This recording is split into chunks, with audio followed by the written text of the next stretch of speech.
so much more, so much more. And on Sunday it's the Big Rich Lime party bus style with the finalists, with the 15 finalists on one bus, on Facebook, on TV. And you're following us on the Lime. You're following us on the Lime, I say. You see right now somebody say Tassa, take 2 minutes of Tassa in you.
News on MCTV.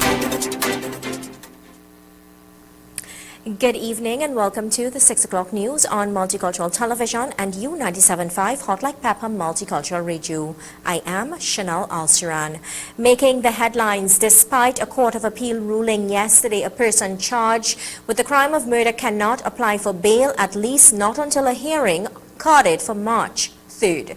In the meanwhile, however, opposition Senator Jayanti Lakshmi Dayal gave the assurance that the striking down of what has been called save law will not open the floodgates for convicted murderers from behind bars.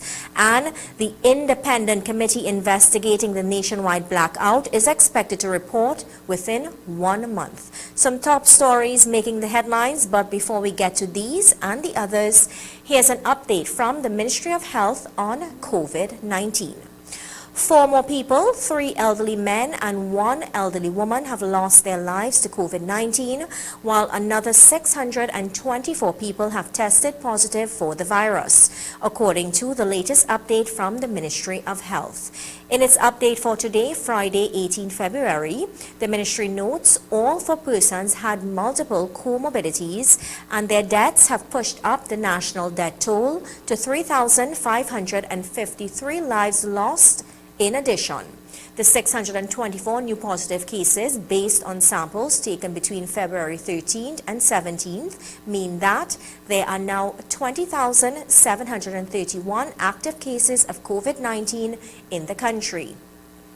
The ministry also stated that overall, some 122,717 people have had COVID-19 since the pandemic tracking began in March of 2020. Currently, some 699,604 people in the country are fully vaccinated, having completed either a 1-dose or 2-dose regimen for a COVID-19 vaccine.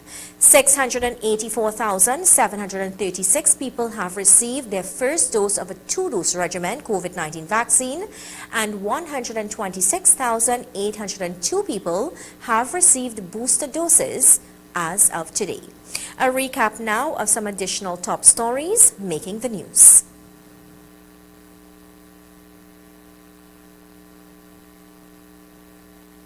The Minister of Health says there were no deaths in the public healthcare system because of the nationwide power outage on Wednesday. Minister Terence Dayal Singh stated in the House of Representatives today that backup generators were utilized to ensure the healthcare system was not compromised, but the 5-member committee, which was appointed by Prime Minister Dr. Keith Rowley to review the government's COVID-19 management at the public health institution, is raising concerns on the medical staff shortage in the country. The Communication Workers Union staged a protest today in front of the TSTT building in Port of Spain to highlight an issue of outstanding pensions and other matters due to their members. And Attorney General Faris Al-Rawi has stated that the Prime Minister will speak on the government's vaccination policy for public servants when it is appropriate. Well, thank you so much for joining us this evening on MCTV and U97.5 as we open. The COVID-19 committee has raised concerns about the medical staff shortage to deal with the pandemic. This was reported by the 5-member committee, which was appointed by Prime Minister Dr. Keith Rowley to review the government's COVID-19 management at the public health. Dr. Rowley appointed a team which was led by Professor Terence Mangal, Dean at the Faculty of Medical Sciences at the University of the West Indies.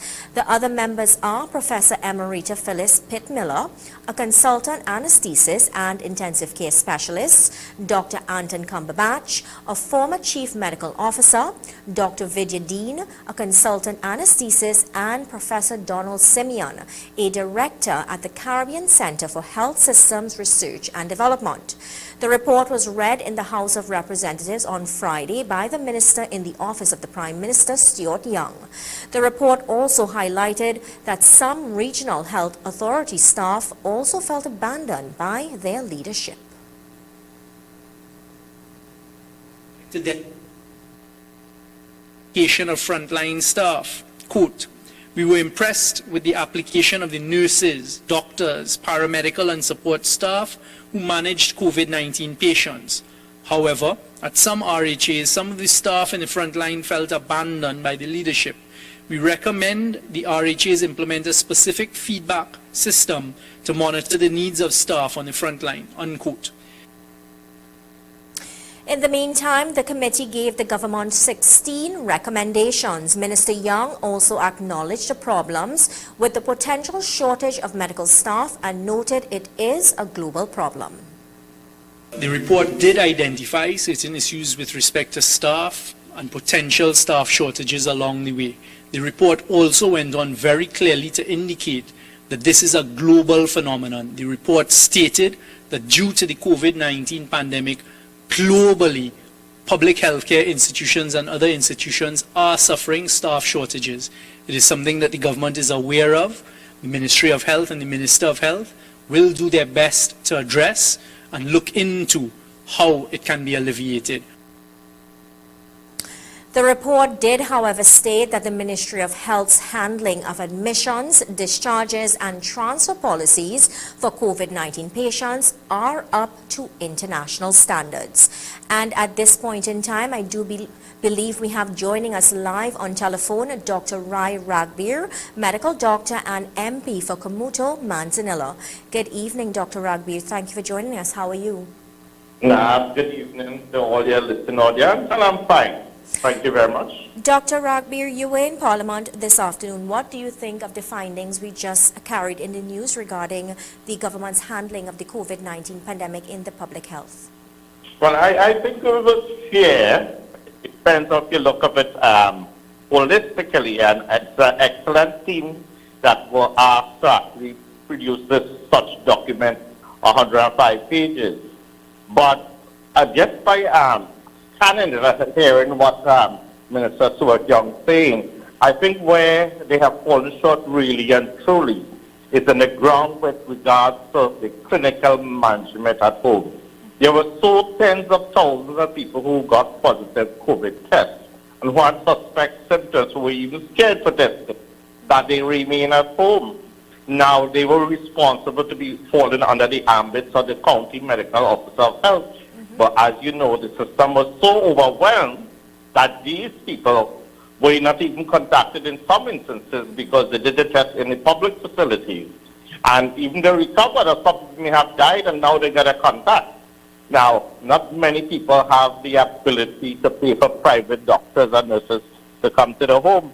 So many people decided on home care. They did not want to go to what I call the white tent syndrome, where they would have gone there, wait for results or whatnot, because that was a waiting area before, if you're positive for COVID, before you get to the COVID hospital. So there's a lot of things that needed to be done there, and I think they have fallen short on that. Together with the parallel healthcare system, everyone on the ground realized that most of the outpatient clinics were deferred. They were cancelled. That patients were to go there to get the Tdap drugs or a prescription done rather than being seen by a physical doctor or the nurse, for instance. So a lot of services and even elective surgery was actually deferred. But coming back to that management on page 37 of home management, it's just a few paragraphs there. And I think we really need to look at that because many people suffered, many people who were ill with COVID, especially the elderly, the loved ones said, listen, I don't want to go die in the hospital. And the family got together and said, you know what, let's manage them at home as best as we can. Let's get some money together and get our doctor to come and see our loved ones. And some of them did survive, but some of them did die, and every death is very important. So, Dr. Ragbir, my next question to you then is, does this report then sync with the assurance that the government has been giving us that they did have the situation under control?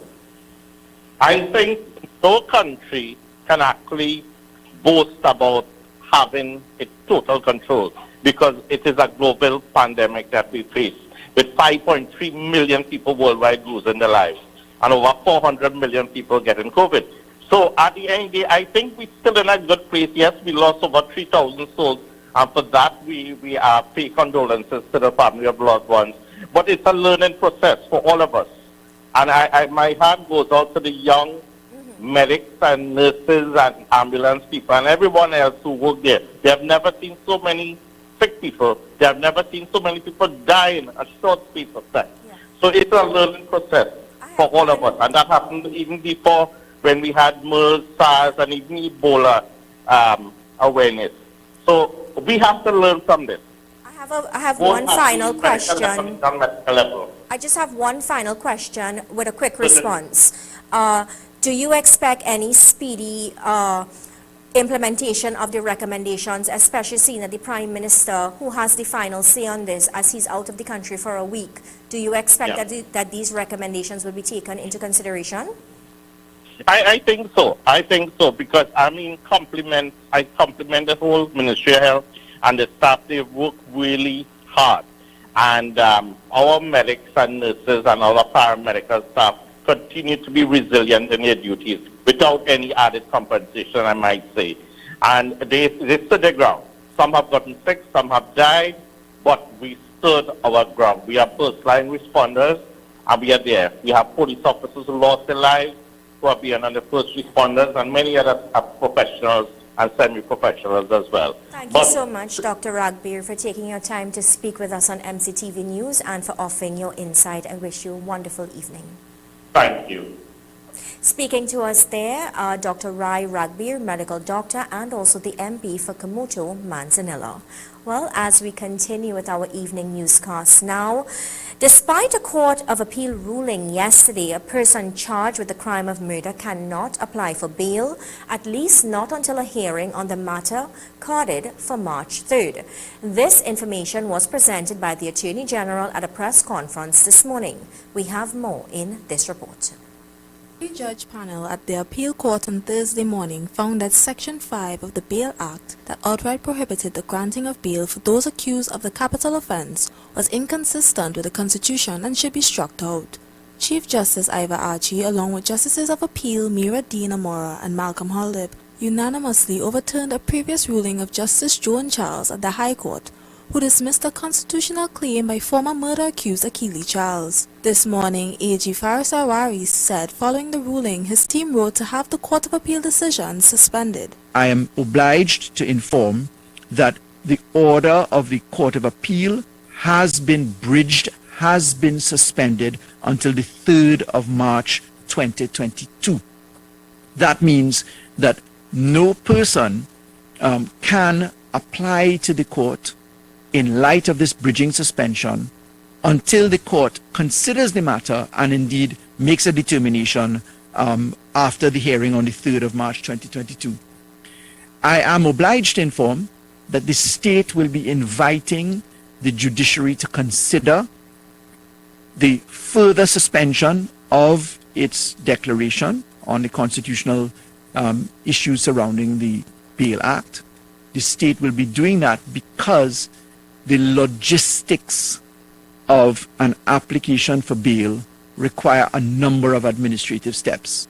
As a result, no murder accused can apply for bail until March 3rd. The reason for this was due to the number of people who would have been able to apply for bail at this time. That there are 2,410 people in remand. And of that number, roughly 1,000, close to 200 persons are there for the charge of murder. 446 are at the magistrates court, 695 are at the High Court, and the rest are at the Court of Appeal or Privy Council in terms of appeals that are ongoing, obviously at the Privy Council post-conviction and at the Court of Appeal post-conviction. AGRRE said the state is bound to appeal this ruling, and given the Privy Council is the highest court for Trinidad and Tobago, it must have a say. He said an expedited hearing will be requested. Because the inundation of calls have started. Indeed, I can report that the DPP's office and the TTPS have already reached out, and that the Attorney General's office is being asked whether we will appeal the matter, and I wish to indicate that we are bound to appeal the Achille Charles judgment, and we are bound to take it to the Privy Council. These were plainly stated to the Court of Appeal, and the Court of Appeal recognized that and indeed gave directions for the fast tracking of the application for leave to go to the Privy Council. All parties agreed with that approach.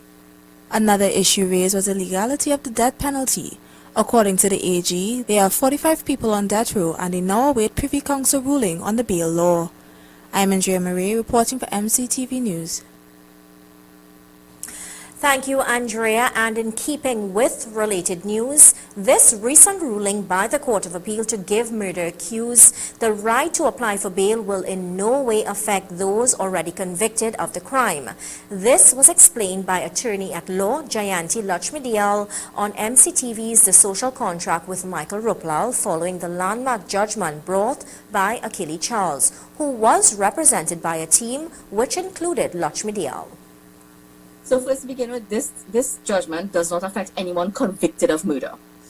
It affects people who are charged with murder. Right? Yeah, it affects people who are charged for murder. And it does not give them bail. There's no one has argued that people who are charged for murder awaiting trial, presumed innocent, but awaiting their trial, that they must get bail. What they have now is the right to apply, and that the judicial officer, the person who, nobody in Parliament has the capacity or has the, it's not their role to determine whether someone should get bail or not.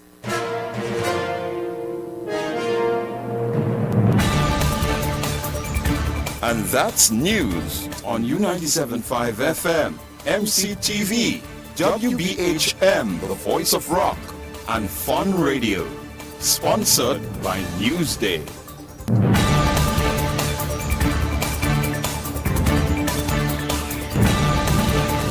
Every word,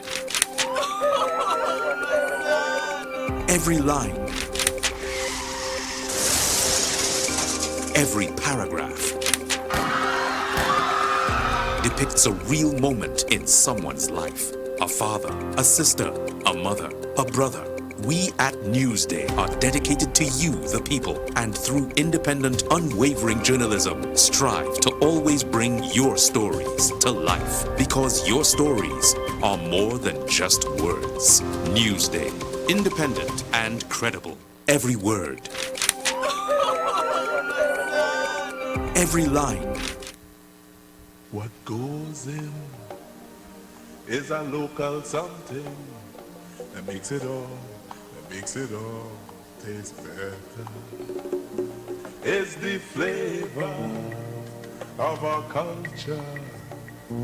Come from here, come from there, and everywhere.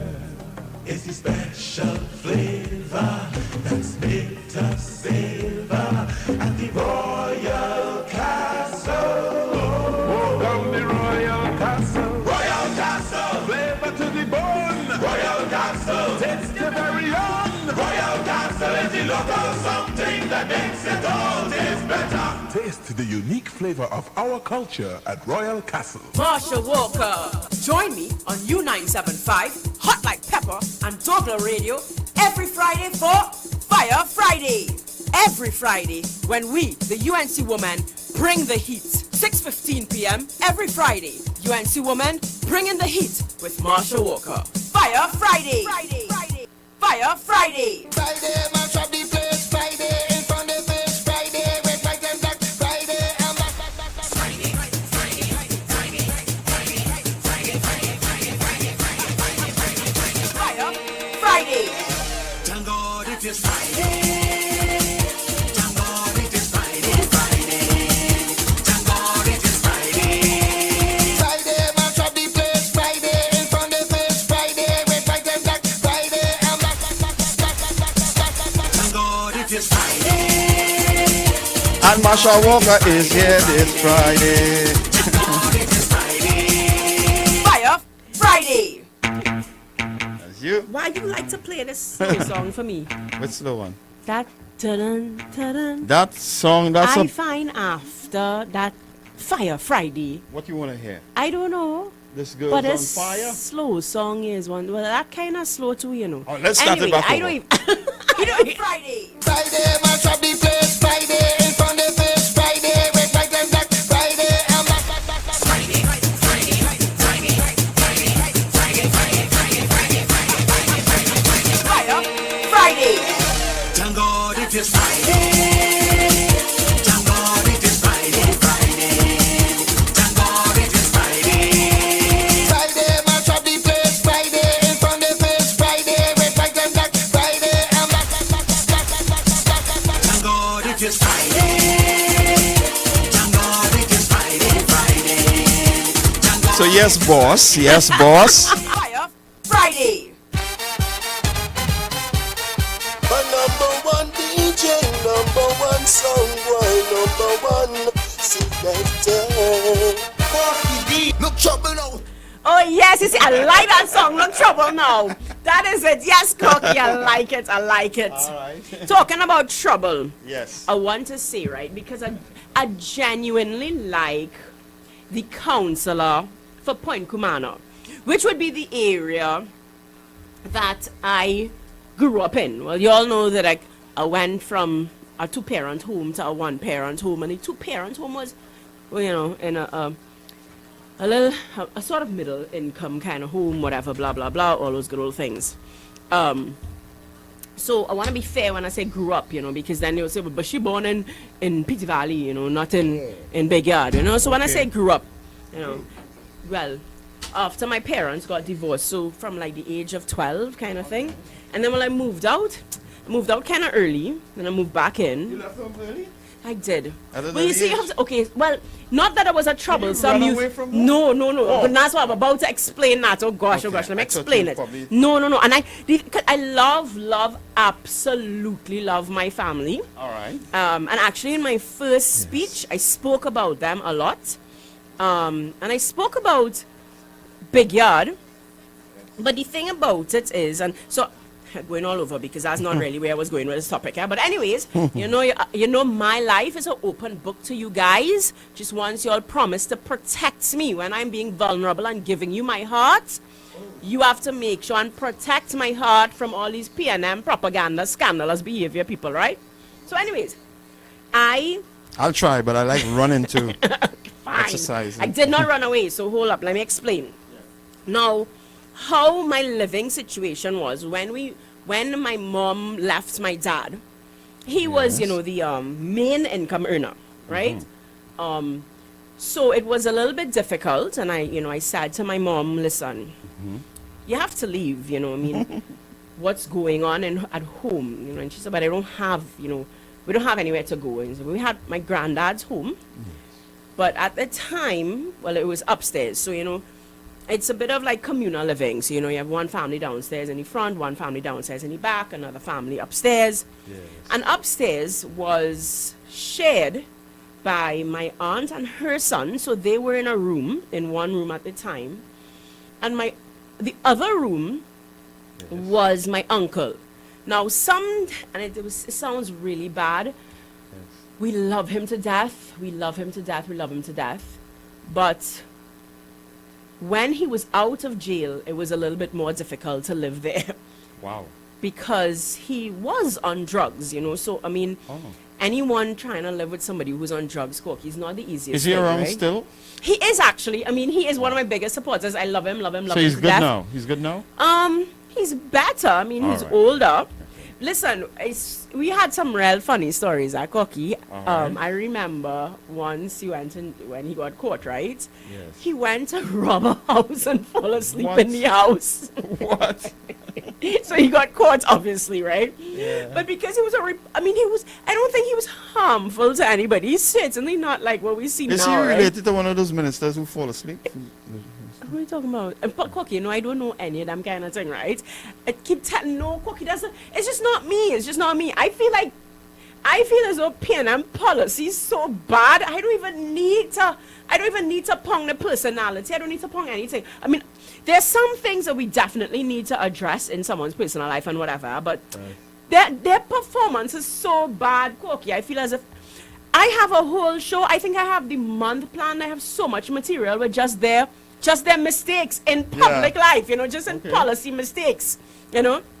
Anyways, so so it was difficult to live in such a situation, you know. So my mom and myself and my little brother, my younger brother, we lived in one room, and so my uncle lived in the other room, and it could be difficult, you know, because when he's high, you know, it's not a pleasant living situation. It wasn't a pleasant living situation.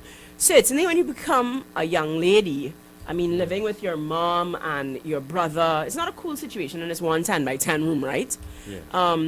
And so I wanted better. And as I said, I spoke about this on my first political speech because, you know, they have this saying, well, she made it out, she made it out, she made it out. And I don't like this saying because what I would love to do is be able to have made it inside of Big Yard. So I would have liked to be able to have raised my family and everything right inside of Big Yard. The trouble is that, unfortunately, the environment is not perfectly conducive to giving a young lady that full opportunity. Right? So you would see a lot of people that, you know, like they would grow up in Laventille or whatnot, and they have to move away or whatever it may be, you know. Especially, I mean, it might be about 2 years ago by now, because I don't think it was 2019, or maybe early 2019, when the young lady was shot accidentally by a stray bullet in the streets. You know, a young girl. Yes. And that's the reality. You know, again, I mean, I love Big Yard and I love the people of Big Yard. But unfortunately, there are some areas where they've just not been served well by the PNM government. And it's unfortunate. I mean, I wish the people of Big Yard and the people of Carenage will wake up and see that they deserve so much more. And I'm going to talk about that because now, Corky, I've not spoken anything about what happened in Big Yard this week. And we have to go and call Senator Lakshmi Dial. Right. Because I know she's very, very busy. So normally I know we'd bring in our guests later on in the segment. How did Big Yard cope with the blackout? Well, that is exactly, I was going to talk to you about my day in Big Yard and the blackout and all of everything that happened. Yes. But I promised Senator Lakshmi Dial that we would call her at 6:30 because she has another engagement. So we can't call her later than that. You'd like to call her now? Yes, so we should call her right now. We get on the phone. Yes, because I don't know if you know, Corky, that, well, you heard it on the news, that those accused of murder can now apply for bail. And of course, the PNM spin master, I am certain, the P for PNM stands for propaganda, the N for PNM stands for nastiness. I know what the M stands for, movie lang. Oh yes, that is it. Propaganda, nastiness, and movie lang. That's the 3 PNM. That's all they're good for. And I know that PNM and the spin masters, they like to take the truth and they like to spin it. So already, because you would have seen months ago Rowley come on television and say, oh, UNC wants to give bail for murderers, right? And that is their behavior. They take, which is the same thing they did with Section 34. It's the same thing they did, Corky. They're going to do it now with this, right? They're going to say, well, UNC give bail to murderers, because you're hearing it coming out of Rowley mouth already. So we want to make sure that you guys get the facts. And I want to explain something to you guys, because Senator Lakshmi Dayal is going to take the time to give us the facts. She's here. Yeah. What I want our warriors to understand, because I saw on a chat earlier, oh gosh, PNM could oppose everything, boy. They could question everything. That's their job. PNM trolls are being paid to spin the truth. Okay. What we must do as an opposition and as the supporters and the ground soldiers is fight back. So we can't say, well, we know the truth, but we don't say it. So they spin the truth. They spin the truth. And so we have brought in, Senator Lakshmi Dayal. I mean, she is a mom. Yes. She is a very busy lawyer, and she's a senator. And if you see her, the amount of cases she is winning. Oh yes, Melly, you know, Cook, you like. Oh gosh, we have to find a picture. Yes, she's good looking. Don't worry. Picture there, Archie. Put a picture. Yes, yeah. But she's taking the time to educate us, so that it's like ammunition. The truth is our only ammunition. So when PNM spins the truth and spins the lies, we are equipped. So when they are saying what they are saying, we must be brave and bold now. Don't just sit down and take what Senator Lakshmi Dayal is about to tell us and keep it to yourself, right? That's selfish. Right. Go out there and spread the truth. Go out there and make sure that you counter all the PNM propaganda. So I am told the lovely is here. The warrior. She's like a warrior princess, Senator Lakshmi Dayal. Princess warrior. Princess warrior, yes. Hello. Hi, good evening, Marsha. How are you doing? I am great. So you have beaten the Attorney General again in court. Are you keeping track? Do you keep track, or have you lost track? Not really, but you know, it has become so much of the norm now. I know. You know, the sad thing about it is, Marsha, really, that these matters, I sometimes believe that the Attorney General will, you know, fight in court using taxpayers' dollars. That is what I have a problem with.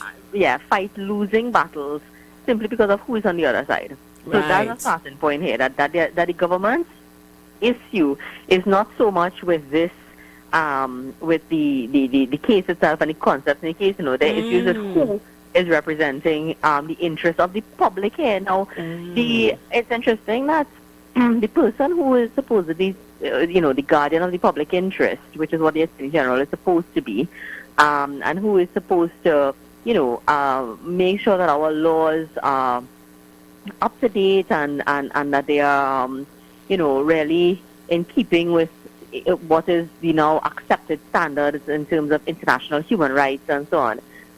Himself doesn't seem to understand the law and doesn't understand how it goes.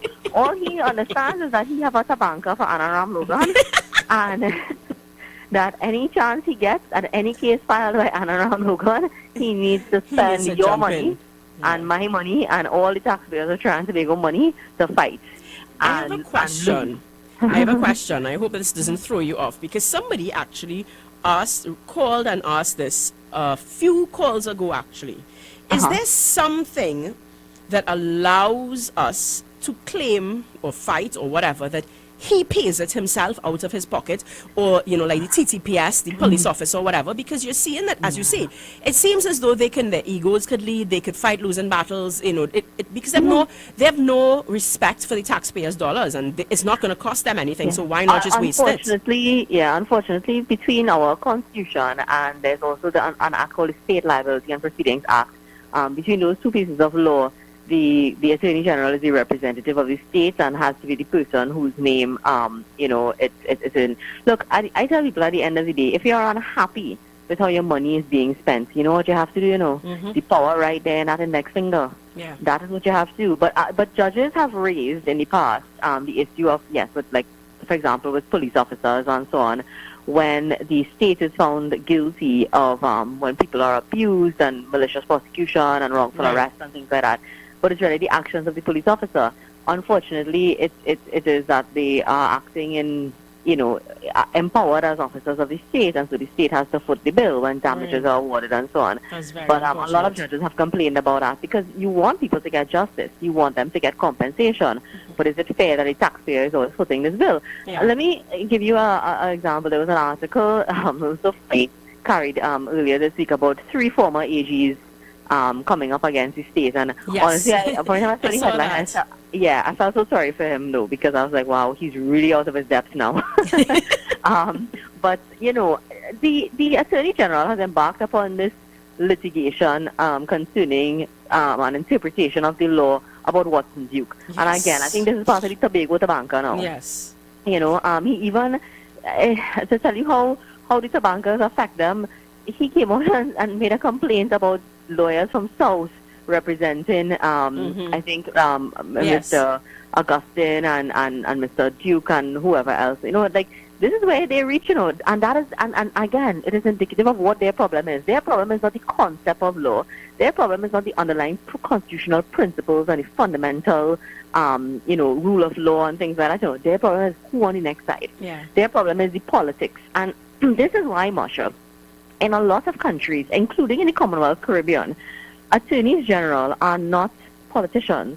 They are appointed by the government. When a government takes office and so on, they appoint what is usually, a distinguished legal luminary from the country. Some countries even recruit attorneys general via advertisements, and it's widely advertised, where they try to recruit an AG. So, for example, there was I remember one time when I was in the public service, I attended a conference, and I believe it was either the Cayman Islands or Turks and Caicos, something like that. But their attorney general was a very distinguished Jamaican attorney who applied for the job and was appointed. And the reason and how that works well for them, I believe, is that you don't have this politician who's down on the ground fighting dirty with your opposition and everybody else. You have an educated legal mind who is in charge of your legal affairs, and it really does and now having someone in the person of this Attorney General sitting in the chair, I think we see the wisdom in that approach. Sometimes taken, And so that's how it's been going down. And I listened to the press conference today, and I want to congratulate my colleagues, Sean Sobers and Saram Hussein, on a brilliant response. I think they did a really good job at breaking down the judgments for persons, and I'm happy to do the same tonight, because I think we do, as I was hearing you say, we need to counteract all the negative PNM propaganda that's out there and that's being perpetuated by the paid trolls. Yes, because that's what they're trying to paint it as is that we defend murderers, and that we want murderers out on the streets, and that in the middle of all the crime surge, UNC is focused on freeing murderers. Yeah, well, and it can be nothing far further than the truth. Nothing could be further from the truth. What the UNC has always advocated for, well, firstly, we stand in defense of the rule of law. Now, the rule of law is a unique concept, but it basically is that, everybody must be governed by certain basic principles, that there are certain fundamental principles contained in your law that you cannot simply ignore and throw out the door conveniently. And what this government fails to realize is that restrictions on bail as a response to the surge in crime is an ineffective response. And it is not the right response. And the Chief Justice, perhaps he knew that the Attorney General was listening. He went to great pains while delivering this judgment to explain that this judgment has nothing to do with freeing murderers. It has nothing to do with people, all murder accused getting out on bail.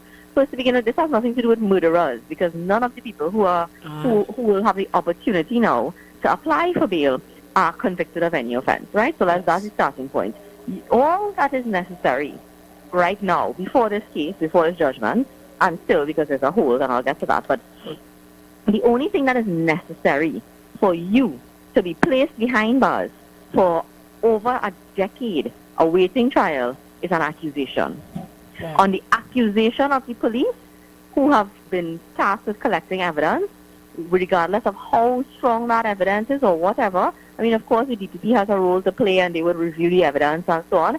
But whether that evidence will stand up in court, whether the witness statements that they have, whether those witnesses will prove to be credible when cross-examined or whatever, none of that comes into play for almost a decade, and you will be behind bars in what could only be described right now in Trinidad and Tobago as subhuman conditions. I have been to remand yard, and it is not. I mean, listen, and anybody who has ever had a relative, and that's the thing, you don't understand how these things affect people until it happens to you or your family. And I think anybody who has had a family member experience being locked up in a cell in a police station or in going on remand and all of those things will understand what we are talking about here. But it's an accusation. There's no finding of guilt against you, and yet you are punished. And the purpose of bail, it is not punishment. The PNM have because they are, they lack ideas, they are intellectually bankrupt, and they just don't know what to do about the crime situation. You have a minister of national security who said, I know he problem, that making people feel safe is really, he walk. I don't know who walk it is. He threw law enforcement under the bus apparently, so I don't know what he really doing there. But, that is the level to which they have reached, and what they are doing now is basically PR and propaganda. Yeah. And what they are trying to do is to say that they are tackling crime by putting people who are accused and who are supposedly innocent until proven guilty behind bars and keeping them away from population. Yeah. Right? But it is fundamentally wrong, and let me tell you why. When I spoke about the rule of law, you have three arms of the state. You have the judiciary, you have the legislature, and you have the executive. The executive is the government, ministers, cabinet. Their job is they handle the money, they spend the money, they supposed to run the country. The parliament makes the laws, but of course, as you know, in our parliamentary system, most legislation is passed with a simple majority. And well, in this particular administration, they make up things. All right, they make it up as they go along to well. But let me just say that the bail restrictions on bail were passed way back when with a special majority, because it is acknowledged that it is an encroachment on your fundamental rights. So it was passed with a special majority. Then you have the judiciary, whose job it is. They have certain functions, and the court found that the granting of bail and the discretion to grant bail is a core judicial function. And that really ought not to be trampled upon by the legislature. So it's not Parliament business to say, hello, magistrate and judge, you are not allowed to consider bail for Mr. X, Y, and Z because of what they are charged with.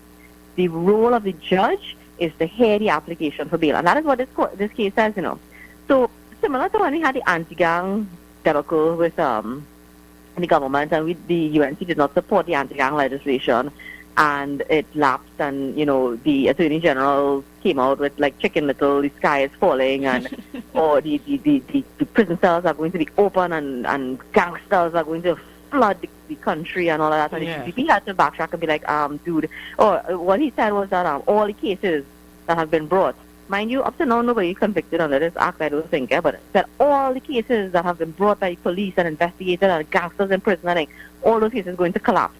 And the DPP being a little more sound legal mind, well, not a little more, much more sound legal mind, had to come out and say, no, that's not the case, And it's the same thing again. They think that they're trying to make the population believe that there will be mass mayhem and that every person accused of murder is going to somehow be out on the streets tomorrow.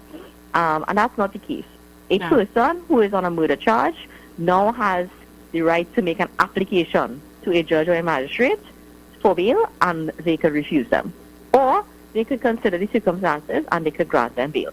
Let me just give you a simple example. And this is the example not used by us in this case, but it was used by the Law Association. I want to point out that the Law Association, right, made up of every senior counsel, headed by senior counsel, at the time when this case was headed by Mr. Douglas Mendez, renowned constitutional and human rights attorney, was the president of the Law Association, not at all affiliated with the opposition, in fact, quite the opposite of that in the eyes of many persons. And he agreed 100% with our case, right? Okay. The Law Association supported us. So when people go out there and cussing the UNC and cussing Anaram Logan and me and saying the UNC free murderers, I want to remind them that the Law Association supported this case and took the same position that we took. And an example raised during the course of this trial was that if, and I don't like to call people's names, right? But if, let's say, for example, one of these young ladies who had been murdered and their bodies dumped in a repo or something like that, if one of their parents came face to face with their killer and, rage consumed them and they decided that they were going to hire someone now to kill the person because the person hasn't yet been charged by the police and they are out there. That's murder. That is murder. It's premeditated. It's planned. It's whatever. You may be able to raise a defense of provocation at your trial, which will happen 15 years down the road, given the pace of justice in this country. That's what people are missing. Right. But you would be guilty of murder. Well, not guilty. You would be charged with murder. Right?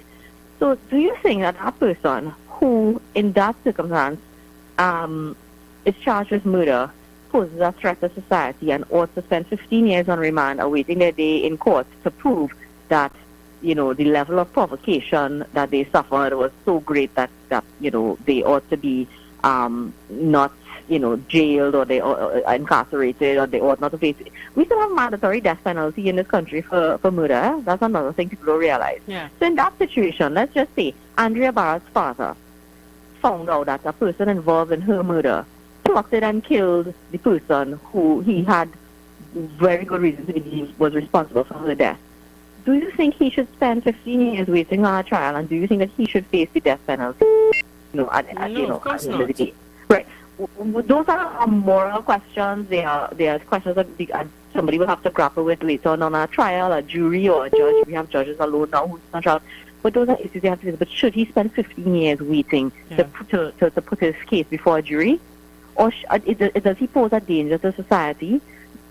When the UNC was in power, when the partnership government was in power, they introduced this concept and they tried to do it and they did not get support from the PNM. They introduced a concept that is known in the United States of first degree and third degree murder. Right. And it is to deal exactly with situations like this. Not all murders are the same. Not all crimes are the same. You have various factors that come into play. And in the United States, for example, they would charge accordingly to those facts. So a situation like that where, yes, there's premeditation, and therefore it cannot perhaps pass for manslaughter, but you may charge with a lesser degree of murder, and the person would perhaps be allowed to, access bail and all of that. The PNM never supported it. Those are some of the things that would modernize your criminal justice system. But the PNM is happy to say, we have 100 and something people waiting more than 10 years for trial. Do you remember? I mean, there were statistics that came out a year or two ago about the amount of people are waiting trial in remand yard. I mean, it's horrible. It's horrible. So, Janet, actually have, there are 3 questions now. So I'm just being mindful of the time. Do you want me to ask you the questions now, or? No, yeah, you can go ahead. Actually, my other commitment has fallen through, so you can have me. Nice. Y'all, we have Jayanti. Okay, so 1, you said that the PNM did not support the degrees of murder that you guys had brought in. Was it under that the was People's something Partnership? that we had tried to introduce, yes. Okay, right, and the PNM did not support, but this one I feel came from the PNM. Didn't the UNC, the People's Partnership, have a majority government then? So why would they have needed PNM support? I don't recall what exactly had happened with the bill. I don't think that it's, but I know that it wasn't supported. But I could get back to you on exactly what had happened with it. Yeah. All right, no problem. I think it might have had some other implication, but I know for sure that it was not supported at the time. Okay, no problem. Maybe it just crushed. Could they have crushed it even before it came to Parliament or anything like that? Yeah. Possibly. Okay. Anyways, right. So somebody else asked, how can the backlog of cases be cleared up in a timely manner so that future cases can take place faster? Well, we have, one of the things that I think we really do need to have in Trinidad is something like specialized courts. Okay. I think that would be something that we really do need to have to deal with some of the cases. You could have, for example, cases where people are denied, and magistrates and judges are doing it to some extent. You prioritize cases where people are not able to access bail. You try to give them priority. Legal aid is under-resourced. So a lot of people are dependent on legal aid in order to have secure representation. The DPP's office is severely understaffed, and this has been a situation that we've been trying to rectify. Again, I remember under the partnership, they had considered a whole restructuring of the DPP's office, and there was a plan put forward for creating specialized units. So you'd have a unit to deal with sexual offenses, a unit where, and those things really help because you have people who become experts, so to speak, in the field. I think that the staff of the DPP's office work extremely hard, but it's a lot. It really is a lot. Another issue that you have is the police. The DPP's office could only do work that feeds into them from the police service. The police service is also severely under-resourced, and they keep cutting the budget for the police service to the point that, we heard at the time former Commissioner Griffith talking about owing money for things like light bill and all these suppliers. They were owing a lot of money. So resources are not being put into these things. We also do not have enough emphasis being placed, I think, on more scientific methods of evidence collection.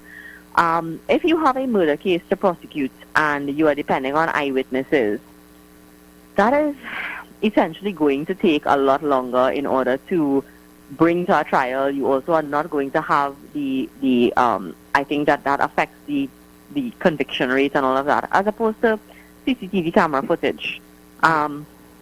Things like that, things like DNA. We are still, do you recall when the Sean Luke matter went to trial, just before the trial started, they were still awaiting the DNA analysis? Yeah. And it was over 10 years, I think, that matter had been before the court. Yeah. We have been hearing for the longest while, and one of the things that I've advocated strongly for is the building of the DNA lab here, getting it accredited so that we can have faster processing of those things. The more emphasis you have on things like DNA, CCTV, and less emphasis on eyewitnesses, which are, it can go either way with an eyewitness. You have sometimes witnesses not coming forward, witnesses dying. Yes, of course, and we live in a small country. Witness protection is well, we do have witness protection, but it's not as, people don't have a lot of confidence in it. But yeah, it's a challenge that we face all the time. So I think that those things would expedite trials. Okay. Okay, you have another one? Yeah, no, I just think that a lot of it has to do with the resources, but I think that it also just has to do with perhaps, I don't know, reforming the way things are done, getting more plea bargaining going, for example, so that you have less matters having to go to trial. We do have that plea bargaining legislation in place. I don't know if it's being used enough to encourage people to plead guilty and perhaps have more emphasis on persons doing things that could contribute to society by way of punishment, as opposed to just sitting down in a jail cell. Yeah, agreed. Mm-hmm.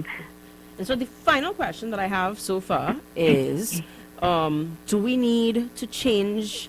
You had said early on, you gave the example of, well, you thought it was Cayman Islands, and the appointments of an attorney general through advertising and whatnot. Would we need to change legislation to do that, or is that something that a government coming in power today could almost implement tomorrow when they're choosing? No, you could. There's you have an attorney general can also be a senator, so a government can. And in fact, prior to this AG, the last AG who I think was a sitting MP was perhaps Ramesh Lawrence Maraj.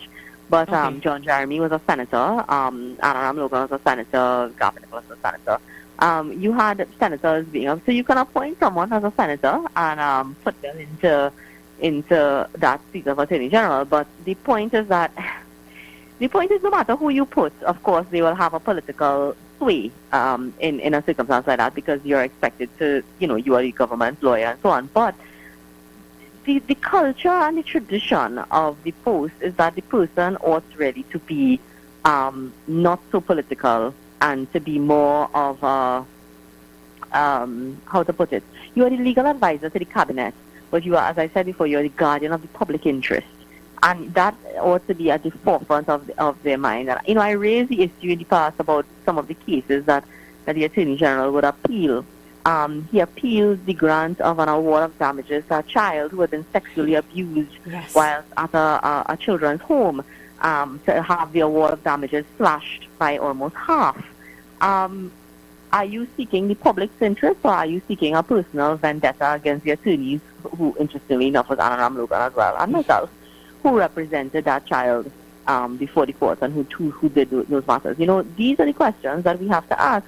And I think any responsible government, any responsible prime minister would rein in his or her attorney general and would question perhaps the approach being taken to litigation. Yeah. And that's what we really need. So, regardless of whether the person, is an MP, an elected MP, or whether they are whatever it is. You spoke about the independence, right? And I know that Senator Vieira, I think this is now the second time that he has brought the judiciary into question. And he's supposed to be independent. Well, that's a whole other kettle of fish, but yeah, again, when you live in a small society like ours, and you kind of understand that everybody knows everybody, but when you stand up in the nation's parliament and so that you are communicating with judges and basically bad talking the opposition with them, exactly. Bad talking a lawyer who to the public. A lawyer who, it's not like it's not that he just bad talked me. And let me tell you something. I have very thick skin, so not. Yeah, but suppose it's a judge. Will that judge now have some kind of bias when making a judgment? Because you work in the courts. You represent people. My concern is not so much whether a judge would be biased against me, because I would like to think and I would hope that although some judge perhaps exercise very poor judgment in having these communications with Senator Vera, if they in fact they did have it, because we only have Senator Vera do it. Right. But if that is so, perhaps it was poor judgment. But I do have enough confidence, and I do hope that any judge that I appear before Court of Appeal, High Court, or magistrate, whatever it is, would not be so petty to have some bias against me in the course of a matter. And, judges are supposed to be trained to judge a case on its facts and not based on who the lawyer is. Right. So I would like to say that as it, but my bigger concern is the perception by the public. Right. Right. And I am public, and you see what I just said, right? It automatically makes me feel, well, can I trust these? Can I trust the judiciary now? How will the litigant feel? The litigant who is appearing in court now in a matter represented by whoever. It doesn't have to be me. It doesn't have to be any UNC person. It doesn't have to be. They could be represented by somebody who's totally outside of the political arena. But if they're coming up against Senator Vera, if the other side, the party that they're coming up against is represented by Senator Vera, is that litigant going to feel like, well, Senator Vera have some kind of inside connection with the judges? Right. Because that's the question. And I will say this, that, people have expressed those sentiments to me. People who are involved in litigation, no judges. Me and Big any dance, so to have no WhatsApp and no judge and thing, right? But people who, people who are involved in matters, litigation, against Senator Vera, they have said, my clients are now saying, but look, this person who represents the other party, he have, he chummy with these judges and things like people are raising his. This is a very, as you said, this is a very small society. People are concerned about these things. People are concerned about bias. And you have basically come out and advertised to the whole country that you, a person who appears in court before judges, right, before these same people, that you will have private communications with them on a casual way to discuss politics. You don't have to discuss politics with people who you don't know and engage in that type of conversation. That's a very, kind of one-on-one kind of thing. That they reached out to him and, said this and that and all that. And, at the end of the day, let me just say this, that whole motion before the Parliament in which Senator Vera, as I said, dig this hole for himself with the with his talk about judges and all of that. It is petty. It is useless. It is a complete and utter waste of parliamentary time. We have so many issues that have, facing this country right now, including, what happened with the Police Service Commission, which was what triggered this whole incident that Senator Vera is complaining about. That the population up to now, in the same way that Senator Vera has been contributing to the fall in terms of the amount of confidence people have in the judiciary, the government has destroyed confidence in our service commissions. They have destroyed a lot of the confidence that people had in that whole process of an appointment of a commissioner of police, and those are the important issues that we are supposed to be focusing on. Not whether Senator Vera find that the Earl Grey is too hot and he was offended by people banging tables and, his Tea Party style, I don't know, whatever it is he thinks he comes to Parliament to do was interrupted. All right? And I really find that it is a complete waste of parliamentary time that we are sitting down in our Parliament talking about who say what about who in the media and who called who was and who behaved like what fish market. I mean, come on, man. What is primary school? Yeah. Right? Let us get on to serious issues. We have serious issues facing the opposition. What happened to the merit list? What is the justification for starting over a process to recruit a commissioner of police? Why doesn't Senator Vera come and talk about those issues? Doesn't he think that those are important? He thinks it's more important to tell the opposition how to behave. I mean, really, and this is why we are not progressing as a country, because we are focusing on all the wrong things. Yeah. We are not concerned about the excessive use of force by law enforcement simply because the victims are migrants.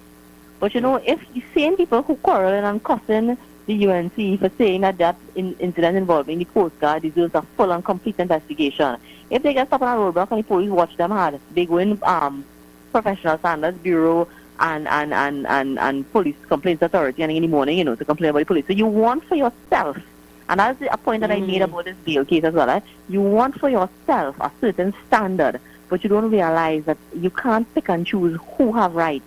It's either you are for the it's either that you want to see rights upheld for everybody or for nobody.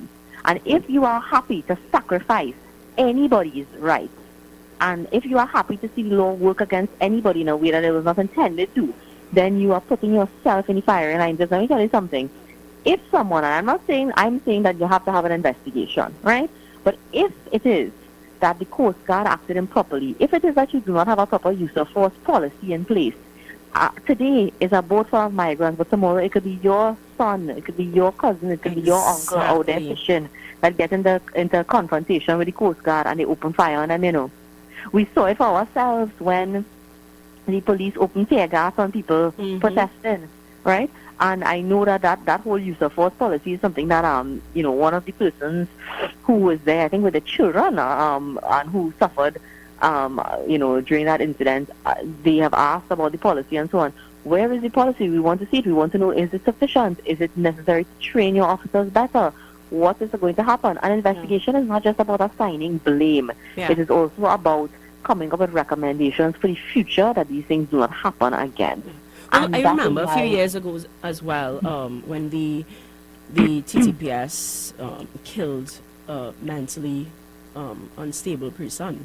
And you're right, the country was in an outrage, and so you're very right in terms of deciding when is it. We have convenient something that- outrage. Yeah. I Yeah, like we have that term, convenient outrage. convenient outrage. Yeah, convenient outrage. A selective and convenient outrage. So I want to know if a group of fishermen, or just anybody, and I raised this on an interview earlier. I've actually had a case. I had clients come to me. They ended up not pursuing legal action because they were scared.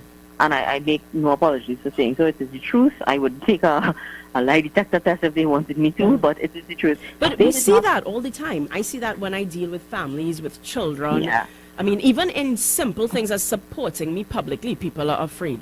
And that Yeah. I tell people that all the time. That should show us where we are with this government and Yeah. the dictatorship and the People tyranny. are very afraid of, but when it comes to law enforcement in particular, people are afraid of people, taking revenge against them. Wow. This family was sailing back from an island. They went to a fishing tournament. a 70-something-year-old man, his son's family, and all that. And they got into a confrontation with the Coast Guard, and they were beaten so badly. And the Coast Guard threatened to, plant drugs on the boat. They did all sorts of things to them. And you know what they did to one of the guys? They pulled his wallet out. They looked at his driver's permit, and they told him, he said, listen, and he had a picture of his family in his wallet as well. And he said, well, I know where you live now. I see them 2 daughters you have there. They're looking real pretty. So you go and talk anything. You know what's going to happen. Your wife and your 2 daughters are coming for them. Right? And this family never pursued legal action because of that. Now, if you want to say that anything the Coast Guard had an investigation, because of course the whole thing happened and all that, and of course they said nothing was wrong, this, that, the other, whatever they came up with, they said that, the vessel was, they were acting suspicious, a whole set of things, right?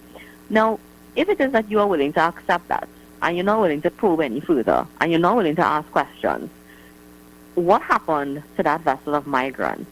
And if you accept that the Coast Guard has full right and authority to simply defend our borders by, and I'm not saying that they don't perhaps in certain circumstances have cause to open fire and to use force the way that they did, but I'm saying, don't you want to know that the use of force is reasonable, that it's measured? Don't you want to know that they are acting properly and that it wasn't just somebody get trigger happy? Don't you want to know there wasn't something more untoward about it? How many times have we heard allegations that law enforcement agencies, various arms of law enforcement are involved in human trafficking in this country? Don't you want a proper investigation into what happened, why somebody might have, shot at this vessel, if there was something else that happened, Right. And what makes it even worse and what makes it even suspicious is the way that the government dealt with the deportation of the witnesses. Yeah. All of the witnesses, I think almost all of the witnesses to this matter, they were deported within 48 hours or something like that. Yeah. I mean, doesn't that send off an alarm bell in your head? And if it doesn't, then it something is wrong. So as I'm saying, in all of these cases, whether you're dealing with, the right for people to apply to a court for bail, when you're dealing with, the use of force by police or Coast Guard or whoever it is, when you're dealing with just generally the way that the state treats with the citizens of the country, you can't want for something for yourself and don't want it for other people. And you cannot like something for other people that you would not like for yourself.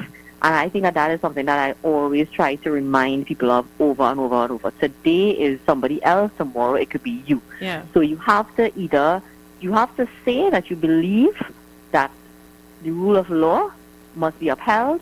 You have to say that you believe that everyone has certain rights and that those rights ought not to be taken away except by due process.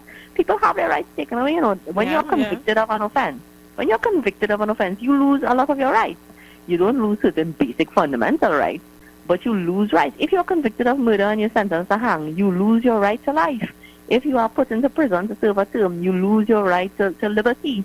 All of the things. But there's a procedure that you have to follow in order to get to that point. And that is why, we have cases like this one coming forward. I want to tell everybody that if you think crime will be solved by putting people to wait behind bars in subhuman conditions for 10 to 15 years before they face a trial, you have to understand that is actually going to contribute to crime. It might keep this person away from you for 10 to 15 years, but when they are released back into the population, when a man spends look at Mr. Charles, right? I mean, he went into prison at 19 to be released at 29.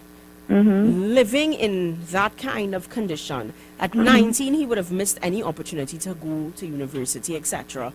I mean, after you come back out at 29 years old, you are no one is stigmatized. You are not. Yeah, you have your whole. I mean, listen. There are a few agencies out there that are trying to do some work with prisoners who come out, and try to help them get reform and all that. But it certainly is not enough. And again, you live in a small society like this one. What are the opportunities that these people are going to have? How are you? Who is helping them get their life back on track? What are they going to be able to do going forward? Are you really? We had a joint select committee meeting where we were talking about gangs and you know, it's an accepted and recognized thing that gangs recruit people in prison simply because their options are so limited when you go to prison, while you're in prison, when you come out of prison, more importantly, that gang life becomes attractive to you. It becomes attractive because you have somebody who's willing to give you something to do, whether it's legal or illegal. And you know, I really do hope and pray that more of our people who are, you know, released but again, saying to someone after they spend 10 years in prison, okay, you're innocent, we don't have enough evidence against you, thanks, good evening, have a good day, you're free to go. What does that do? What does it mean? What does that mean to someone after 10 years are lost? You know, and I don't have to tell you about the kinds of things that people endure behind prison walls. I've interviewed people who tell me I'm the not most sure if you saw horrific the stories. For Life series. It is so basically he goes into prison for life, right? Same kind of situation, and he refuses actually to take a plea because he was innocent. Right. And I mean, his wife ended up moving on, getting married. His daughter, then being raised in a hotspot, became pregnant as a teenager. So I mean, they really mashed up his life, right? Cycle. And when he came out, life. he had to be the kind of person he had to become inside a prison. And his wife used to visit and stuff, and he didn't understand. She could not understand, like, because he actually had to commit murder inside a prison. He had to do what it takes, what it took to survive, right? When he came out, basically it was like, so we own you now because we know where you live, we know your children, and if you don't continue to help us on the outside, we're gonna come for you, that kind of thing. It happens, you know, and these things, people don't realize how real these things are. But it's also that when you come out of prison and you are told, well, okay, no evidence against you, you're innocent, free to go, what are your options? What are your options? What are you facing? Apart from your options and the financial aspect of it, what about the psychological, you know, scarring that you are walking around with? Is anyone helping you get past those things? And all of these things are aspects of criminal justice reform that need to be addressed. Reforming criminal justice system and reducing crime has nothing to do, I would say, with restricting bail. In fact, I think restrictions on bail is really doing more harm than good for our society. While somebody's awaiting trial for their 10 years or 15 years or something, that person could get a degree.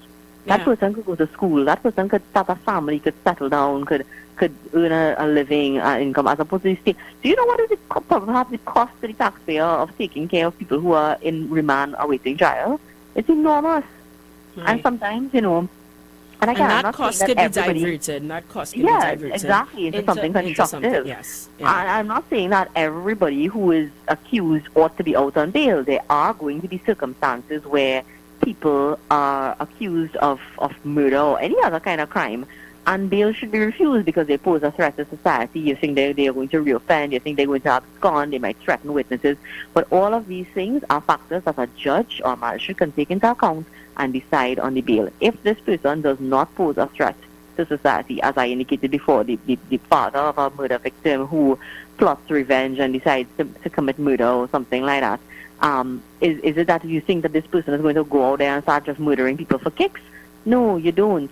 But do you want, and that's why you don't want the state having to keep that person in prison for 15 years. You, perhaps if it takes 15 years for them to get that trial and to make their justification and to do whatever it is, you want that during those 15 years that they continue to perhaps be able to contribute in a meaningful way to society, because it helps no one to have a person like that behind bars for 15 years awaiting trial.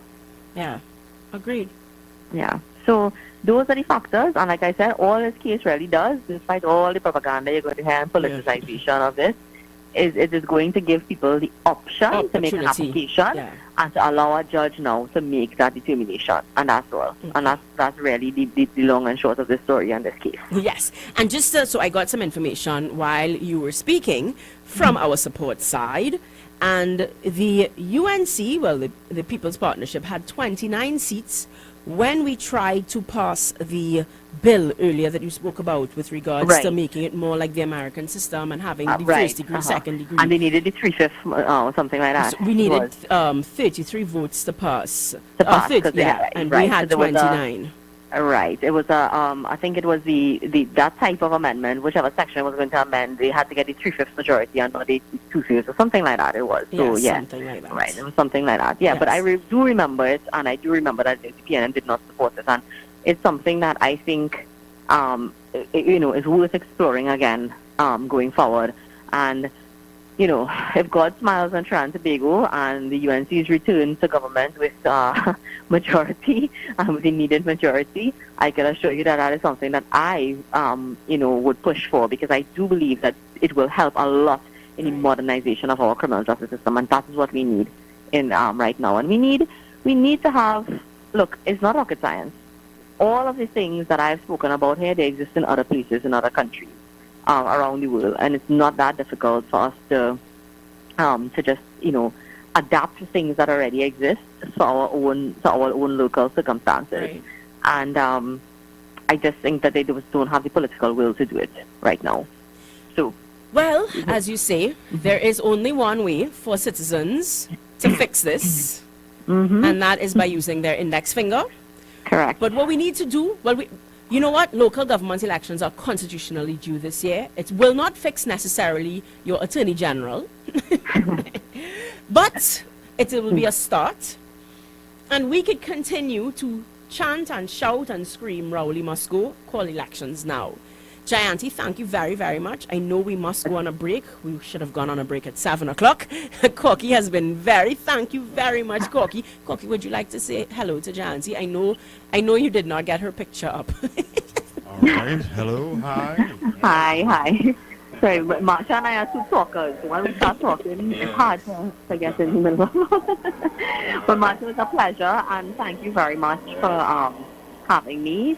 And I do hope that people understand a little bit more what this judgment means, and that they understand the implications and what it means and what it doesn't mean, I would have to say. Okay, yes, I think so. I think it definitely cleared things up, and of course we got to hear it from someone who was actually there, right? So it's not by the way, it's not grapevine. So Janti, thank you very, very, very much. You're we welcome. Appreciate your service. Thank you, Marsha. Take care. All righty. Okay. So we're going to go on a break, and when we come back, we have plenty more fire, because so much happened this week. Don't go anywhere. It's Fire Fridays with Marsha Walker. My parents' generation grew up with Royal Castle. From the first restaurant in 1968, when that distinctive, tempting aroma hit the air, they just couldn't resist. And like never before, fried chicken with a special blend of local seasonings and a one-of-a-kind flavor down to the bone. Today, Royal Castle still have that same delicious taste, and I love it too. The kids can't resist it either. Plus, they have more to enjoy.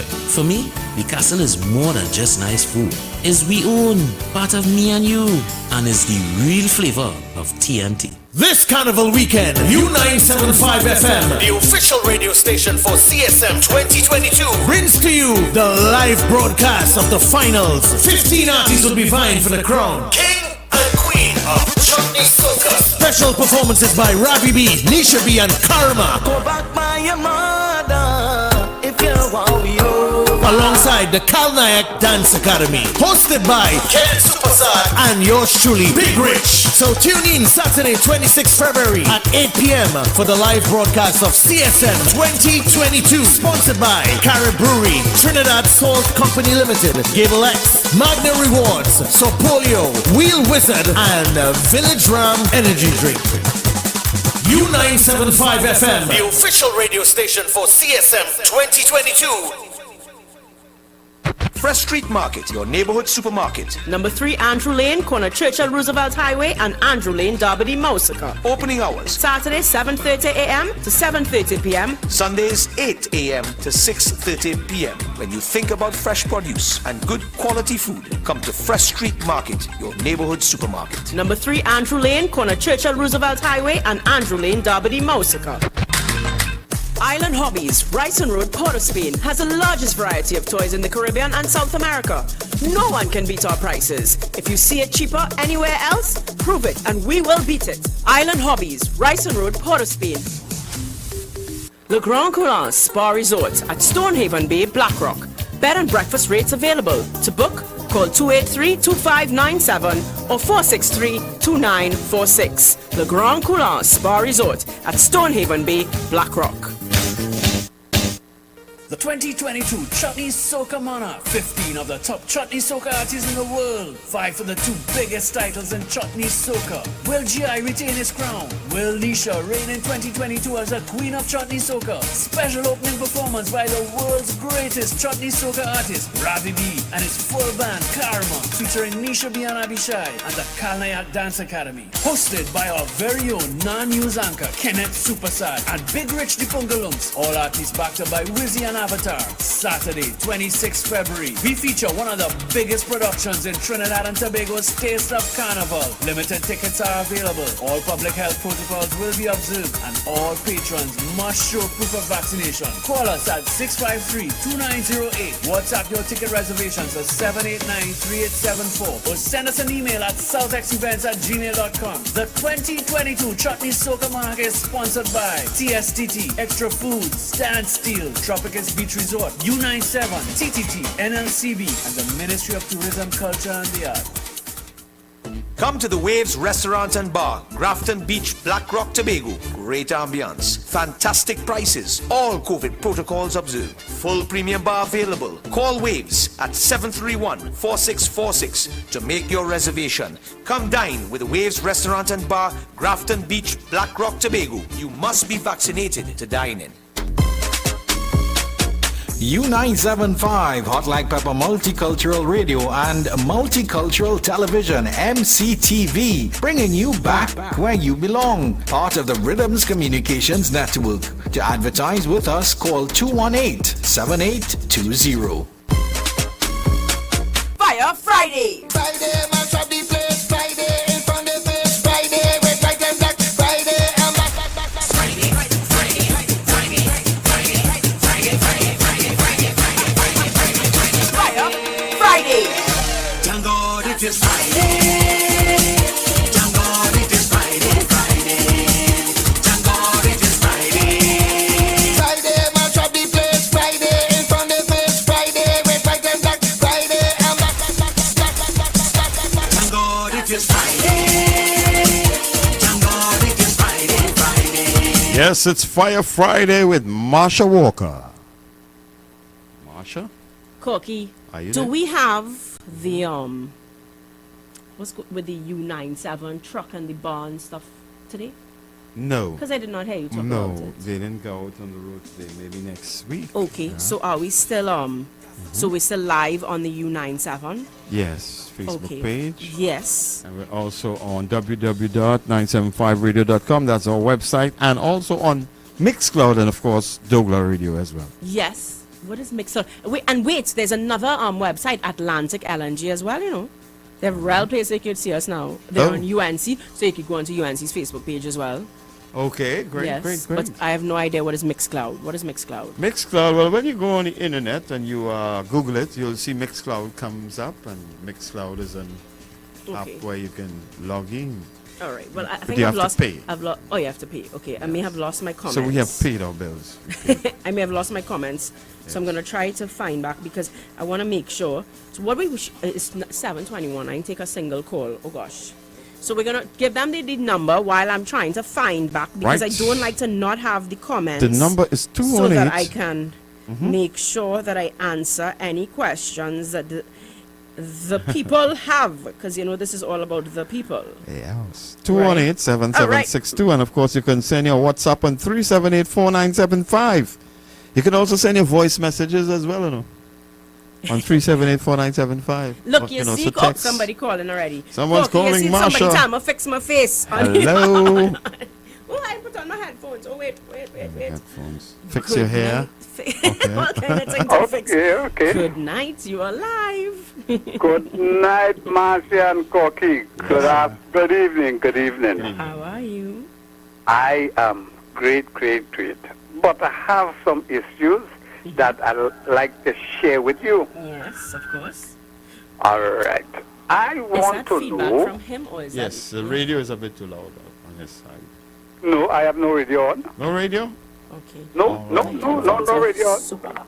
Okay, Marsha headphone is too loud. That's where the feedback is coming from. Well, I have to send her a headphone. Yeah, we apologize. Yes. All right, listen to this, Marsha. It was a senator by the name of Vera. Oh, my. No. I want to know if he has written his resignation letters yet. I can help him with that. Oh, my. Be kind. No, be kind, no, be because kind. this has serious repercussion. Yes. I want to know if Madam President called him in and tell him he must go. Why I'm saying so. I want to know if I go to one of those bourgeois cocktail party, right? I mightn't get invited as a bourgeois, but I might be the gardener or I might be part of the caterers team. So I go on inside here in this bourgeois party here, look at it, and I see that man shaking hands and hobnobbing with some appeal court judges. I believe I could say, I wonder if it's that judge. Send the man the WhatsApp messages and things, but because it is serious. I want the Chief Justice to open up his mouth again and tell us, get the cybercrime unit to investigate who are those judges. And if we find any judge or judges doing that public misbehavior, they must go. Why I'm saying that? And if this fella by the name of Vera basically in Parliament made a statement in jest, he must go too. I mean to say the fella, Lamo say, they kick it in Parliament. That was the tune? No. Let me highlight some critical issues that it looked like it's recurring because we never did the corrective action or the preventive action. Okay. First of all, you remember a Minister of Justice went to a big shot wedding in Tobago at Grafton Beach or Grafton Court, and what came out of that? Everybody voted for Section 34, and somebody put a picture on a paper, and we had Roger, we have Abdullah, we had the vaccine vagrant, the Pimpanian, all you know I'm talking about marching left, right, to repeal Section 34, alluding that some of the big boys who have charges going to get free. You know, if that legislation basically had gone through, we won't reach the place we are now with the Bail Act. True. Because we are clean out all of those. So people have to understand. You see, karma is a funny thing, you know. Right. Because yes, you might have freedom, but a lot of people who inside there now who can't get bail might get a chance to start over again.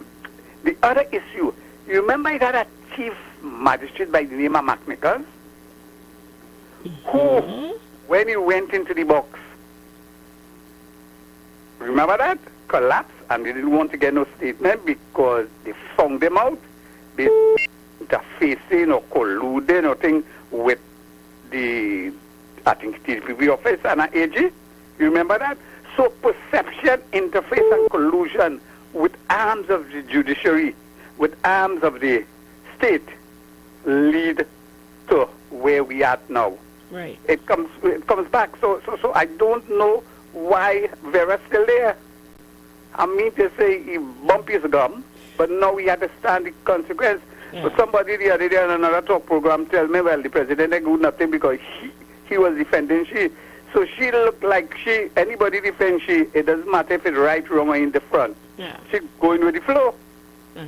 And the other thing is the Pimpanian and the vaccine brigade. I hear you go to Qatar. Why you didn't go to the conference down in Guyana? He can only go to the ones. He can only go to the ones that which he's invited. Yeah, but he was invited. COP26, remember that one? And who he spoke to? Chairs. So when he gone up to that big thing, you know, Doha and Qatar, it's big bourgeois numero uno. So everybody flying in with the private jet. I wonder what he going into Qatar. He taking a commercial jet, stepping down in the airport, taking a bus to go to the conference, or he going to charter a jet to go to the air. We have to find out. We have to find out. Okay, have a nice night. You as well. 218-7762. Let's hear how your week was. Tell me, how was your week? We had a busy week, guys. Oh, my. Good night, you're live with Marsha Walker.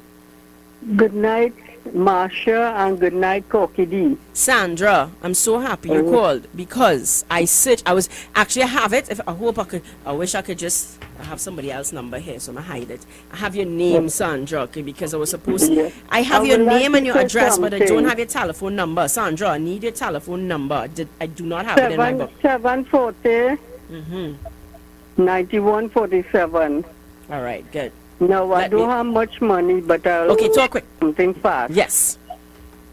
Whole week I've been calling the station on the talk program. This morning, they bring the water very slow. Listen to me. And Corky D, listen to me, right? Yes, ma'am. They bring the water slow, one drop, right? You cannot go and wash your clothes in the washing machine, nothing. They take out they're saying they're making excuses to and saying it's because of the current went Wednesday. That is a big lie, Marsha. Always excuses. Always. Yes, it's a big lie because more than 2 months now I call in the programs, and I complaining about the water. 6 o'clock, no water in Kelly Village, water cut off. And whole day, water coming, drop, drip, one drop. What could you do? Me could do. Corky D, what could you do with water coming, one drip? Yeah. Could you do anything? Time's up. I think her credit may have run out. Sandra, we will speak during the week, girl. I have your number now because I promised to call her last time, and I didn't because when I opened my book, I have Sandra Kelly Village, but no telephone number. Good evening, you're live with... Oh, turn down your radio, please. Turn down your... Good evening, Marsha. Good evening, how are you? I'm good.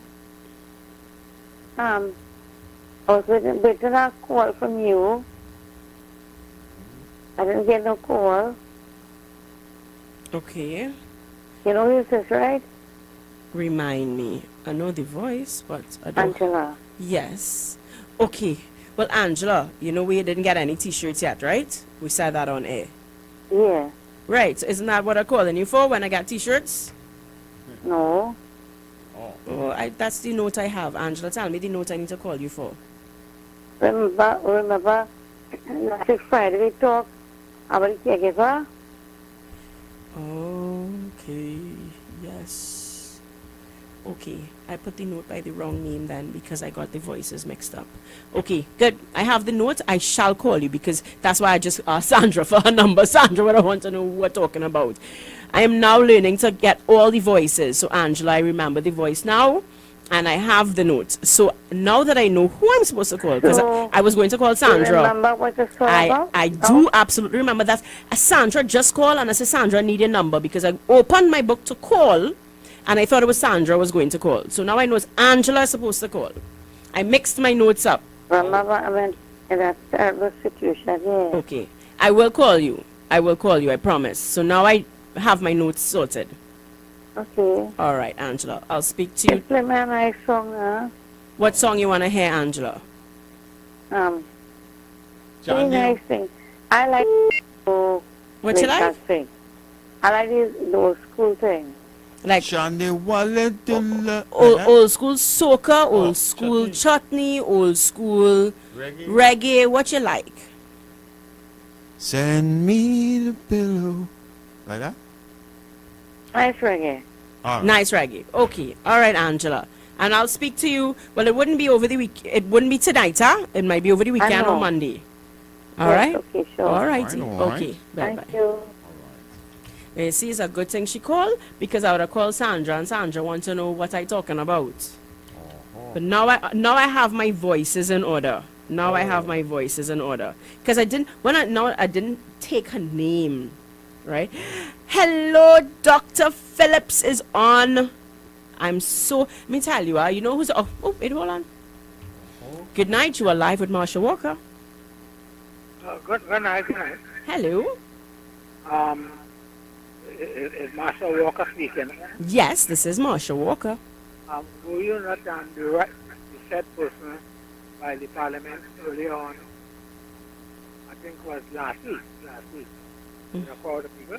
Wasn't you? Yes, one was me, yes.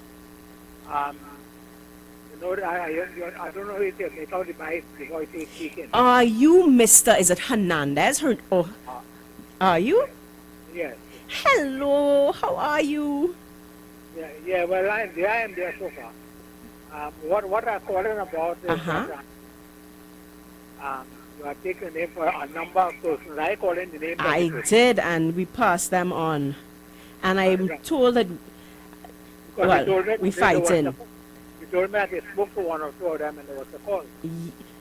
Well, I haven't received any. Okay. From anyone. Down to today, I was there. Okay. With the Senate, I think they had the Senate today. Yes. What you need to do is go higher up. We need to go higher up.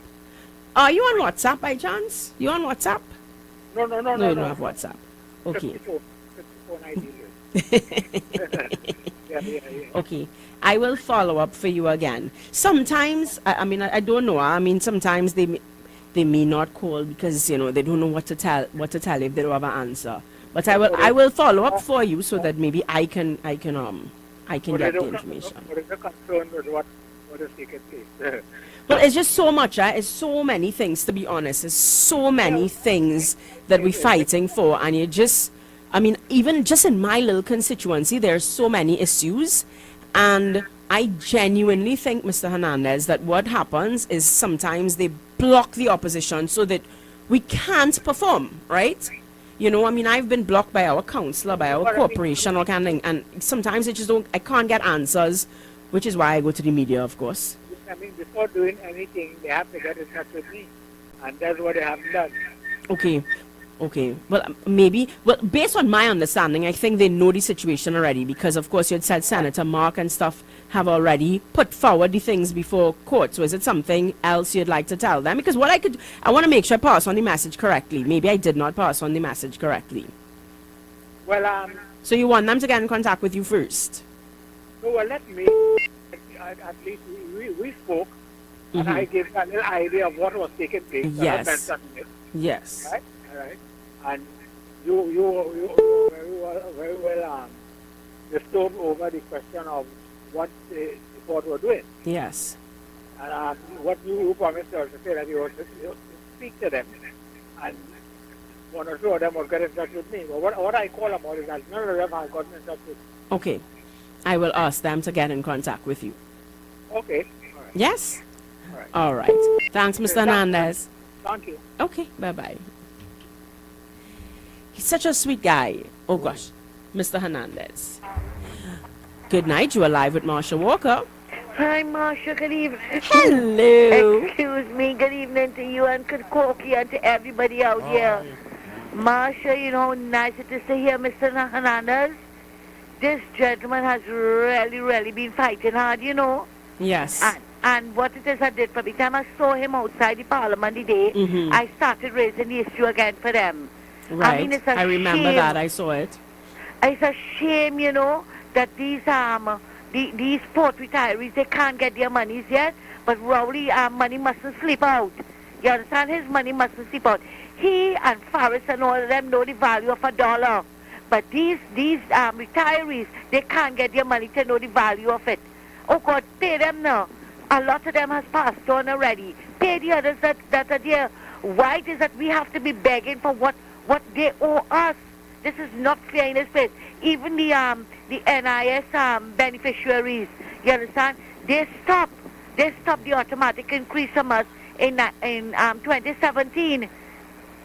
But said in 19 we would have gotten it back. Right up to now, Marsha, we had an election and not a single word from him but when we will get back that money. And I mean, it's close to $8,000 they owe these beneficiaries.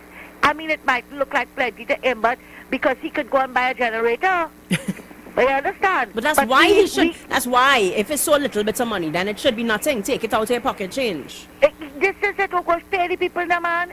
I mean, some beneficiaries, like survivors benefiting. Marsha said, only getting $500 a month. What can you do with $500 a month? Yeah. You understand? I don't know what it is wrong with these people. And before I leave, I want to say something, Marsha. I want to tell some of these UNC Kabbalists and them. Oh gosh, well, I have a whole segment for them. I have a whole segment for them. But let me hear you. You pepper them first. I want to tell them, all you're talking about, Kamala have to leave for the UNC to survive. Kamala don't have to leave for the UNC to survive. Sorry, you understand? All you have to shut up. Stop acting in a barrel. You understand? Come back and try to build back the party. Well, you know, I'm going to end calls after you because you start the segment, so I'm going to discuss this now. Yeah. Because I have plenty pepper for that. I'm vexed, you know. And stop knocking Kamala that Kamala should leave. Why should Kamala leave? I mean, all you only looking for King City woman's armor. Kamala ain't have us in this position. You understand? It's half all here who do what it is all it did inside of there. And only like what the PNM is doing. Only not knocking the PNM. Rowley must go. But no, it's only Kamala must go. Kamala ain't going nowhere. Kamala is staying right here. And if all you really love this country, stay and build back the party. Thanks a lot, Marsha. Exactly. All right. Well, let me start on that. Because yes, I am so absolutely frustrated and fed up when I read certain people's posts. Rowley is the one who is in charge of our country, but y'all are constantly on Kamala's case. I want to point out something to y'all. When Basdio Pandey gave the leadership to Winston Dukaran, the party nearly collapsed. Winston Dukaran ended up going and forming another party. But you know who stayed? You know who didn't take to Facebook and bad talk Pandey all over the place? Kamala Persad-Bissessar. Now listen, you have internal elections. And during internal elections, you fight and you do whatever. Do you all remember when Dr. Munilal ran? But when you're done, you come back and you fight the PNM again. It's the same thing that happens in PNM. Do you all remember when Penelope Beckles went against Keith Rowley for political leader? Did you see her get on all over the place like a fox with sour grapes? After? Is Kamala the one making us lose? Or are you the one making us lose? Think about what happened when PNM lost. What was Rowley doing when PNM lost? Wasn't Rowley challenging Manning at every corner? Wasn't there infighting? When Rowley got put on the backbench and he went on a campaign against Manning, he is the reason they lost. You must understand that you are the reason UNC losing, not Kamala. Instead of taking her resources, her energy, her time, everything, and focusing it directly on one enemy, she had to be fighting all bullets coming from all angles.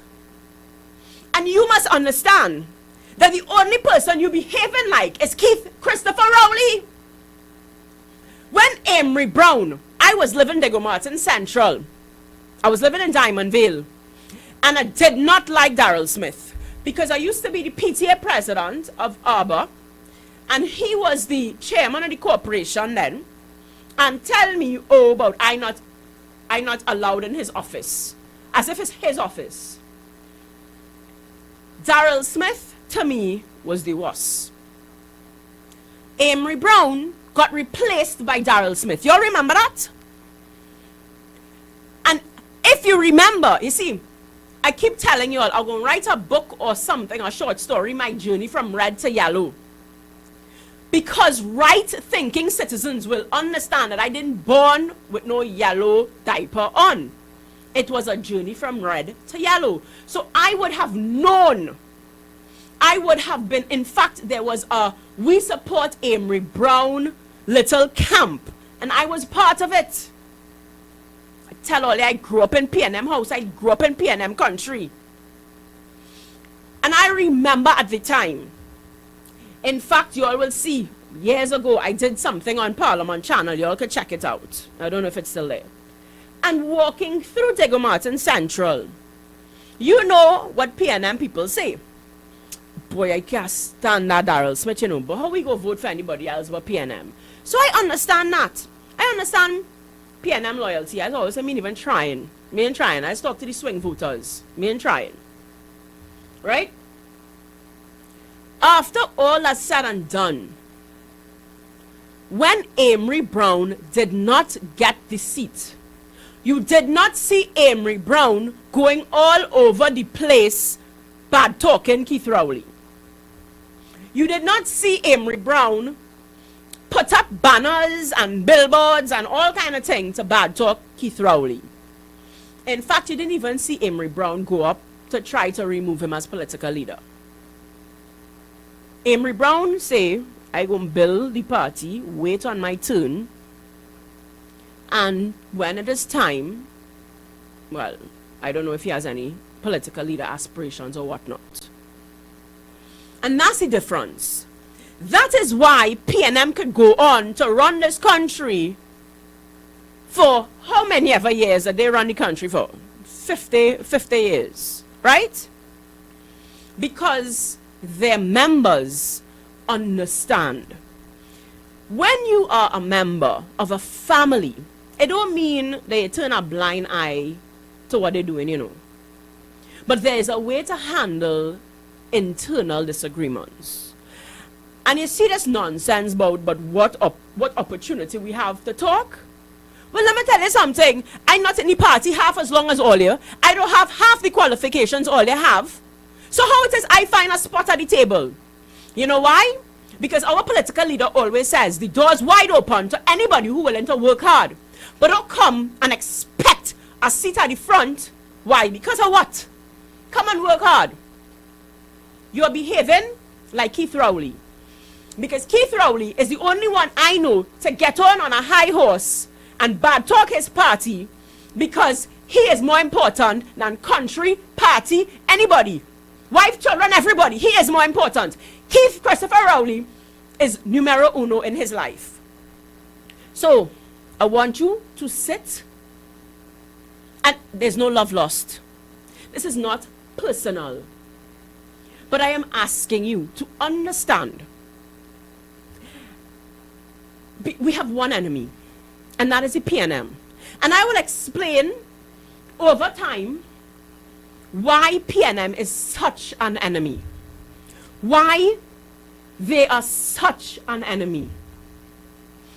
And unless you have fallen for the miseducation of the P&M yourselves, you have got to understand that what you are doing is damaging the country. Not damaging UNC, damaging the country.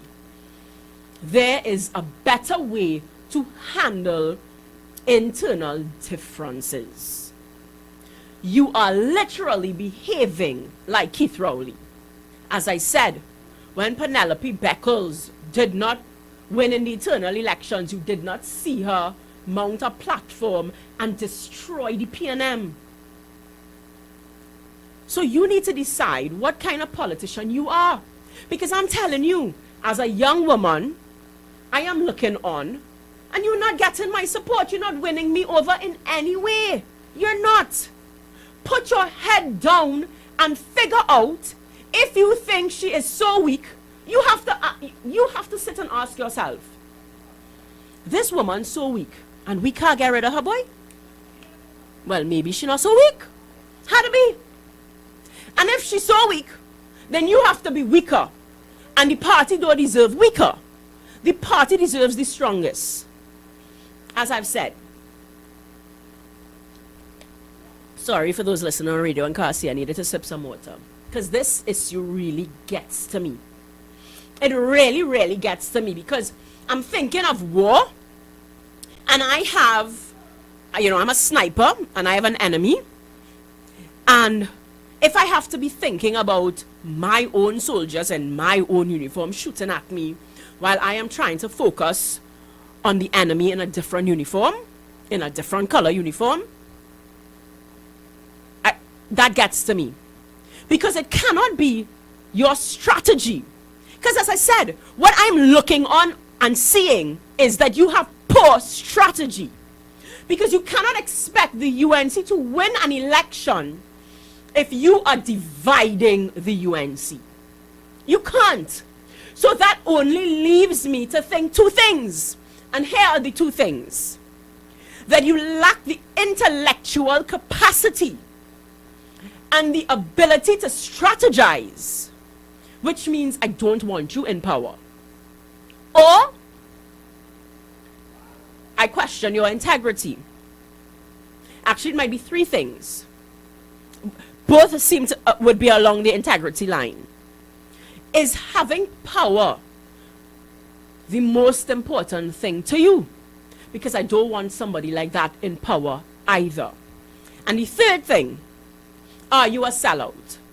Are you being paid by the PNM to divide the UNC? I have to question. Because, today, I was watching pictures of Kamla Persad-Bissessar during the 2013 blackout. Because Mr. Acting Prime Minister Imbert, he come to give a statement in Parliament today and spend half the time talking about UNC and their blackout. Could you just focus on now? You are in charge now. You are in charge now. Stop blaming everybody else. Stop talking about everybody else and focus on your job. Right? But anyway, he was talking about the 2013 blackout. And one thing that stood out to me is that we saw Kamla Persad-Bissessar in pictures. We saw her meeting. She was there. She was at Tech. She was on the ground. Just like with the floods, just like with everything else, she was on the ground. And I tell you all, the more I look into things like Section 34 or the SAL cut, because I'm going to talk about that too. I'm talking about it in this segment. I don't know if I'll talk about it in this show or if I'll do a video later on in the week. But when you dig in and I know it is hard to be wrong. It is very difficult. It takes a special grace from God to stand back and say, all my life I have been wrong. But that is the sign of maturity. When you are given facts, when you are given new information, are you prepared to admit that I was wrong? Or will your ego come into play and you decide, well, I'm going to be wrong and strong because in no way I'm admitting to being wrong. So I understand how difficult it is to say, wait, I was wrong. Because I told you all 2015 I didn't vote, and before that, I never vote for UNC. I told you all that. The only time I vote for UNC is when I vote for myself. I am the definition of a swing voter, and I grew up in PNM house. My mother tell me vote PNM, I vote PNM, even though I knew to myself the manifesto was rubbish. But when I sit now as an adult, as a mother who is looking on and making a decision that this is not a country for my child, I need to fight. So I need to decide where really settling down. And after sitting with Philip Alexander in 2015, I said, well, I can't vote for him. I can't. He was one of my options as Diego Martin West, and I couldn't. Even sitting in a meeting, I remember him, Joel, Robert Amar, all of them, and I couldn't vote for him. I told him that. I sat with PNM I'm good friends with a lot of people in PNM. They all thought one day I would sit in Parliament with them, but not on the opposite side, unfortunately. The more I looked in to Kamla Prasad Bisessa, is the more I realize that she has been a victim. And I hate the whole victim because it's a kind of weak word. But we must understand, and I want to talk about Albert Gomes. There's a lot I want to talk about today in terms of PNM and the damage that their propaganda does. If you have not watched How to Become a Tyrant, skip the last 3 episodes, the first 3 episodes, and I want you all to go to episode number 4 with Control the Truth. Because Joseph Stalin understood that if you control the truth, use the education system to control the truth, then you control the population. And again, I understand that it is difficult to hear that you have been manipulated. Because nobody wants to feel like a victim. Nobody wants to feel that you've been manipulated. But years ago, they smeared the character of Albert Gomes. They washed him away from history. They did it to Kamla Prasad Bisessa. We are seeing them doing it to Gary Griffith now. What you guys need to understand, and I know I'm speaking to the choir, hopefully we have some undecided who don't vote in the audience, but this is why we must continue to preach, to compassionately preach. Those UNC supporters who have the truth, do not be hateful. Understand that battered citizen syndrome is real, just like battered wives. It takes a while. There is a psychological rebuilding that has to happen, and it is not going to happen if we judge them as they stupid. Because I was stupid. Up until last week, Friday, I will be honest, I did not know who was Albert Gomes, thank God, for the show. And when if you all know me, like a dog with a bone, I just hold on to something and research, etc. very quickly. Right? And I could not believe it. And then I reached out to a principal, a past acting principal, a past librarian, a past primary school teacher. I call up my aunts. I want to find out, go through everybody, social studies books. And here and there, Albert Gomes not there. Why? Because years ago, generations ago, they decided they're going to smear his name. And he was forced to go into exile in another country. Why? Because PNM needed Eric Williams to be the star of the show. That is control the truth with free education, control the population, control the power. And that's where it began. I am realizing that happened to Kamla Prasad Bisessa. Because the corrupt elements in this country will go through whatever length they need to go through to ensure that pure politicians do not survive in this country. And I said it in my 2020 campaign. Corrupt businessmen put money where their mouth is. The corrupt elements in this country ensure that their corrupt politicians get where they need to get. But the good citizens of Trinidad and Tobago, all you're too quiet. And I get it, the fight is a difficult fight. But you see the good citizens, you see legit business people, let me tell you something. I'm not even going to pretend I don't need all your money. Because campaigns cost money. Community outreaches cost money. NGOs need money. The world runs on money. So I need your money. But I will tell you something, and I tell something all the time. When you give me money, you're not giving me because you think when I get into government you have something to get. You have something to get. You have fairness, efficiency, proper ease of doing business, a better a reduction in crime. Those are the things that you have to get. You will get no back-end deals, no payback, no none of that, right? And what I have realized is that Kamla Prasad Bisessa was willing to confront corruption head on, even within her party. That is why there is a concerted effort by some people to ensure that she disappears. That's why. Because the wolves are just waiting to come and devour all the fresh faces that she brought in. Y'all think she don't listen? It gets to me when people say, I like you, Marsha, but I can't vote for Kamala. So who you think saw vision? Who you think had the vision to see something in me and to put me there? That calls for strong leadership. And we have got to ask ourselves, have we done enough of our homework? Or are we just riding on PNM propaganda? Because we are seeing it now. They are smearing the character of Gary Griffith. Why? Up to now, we can't get answers. Is Alan Warner under investigation by the TTPS?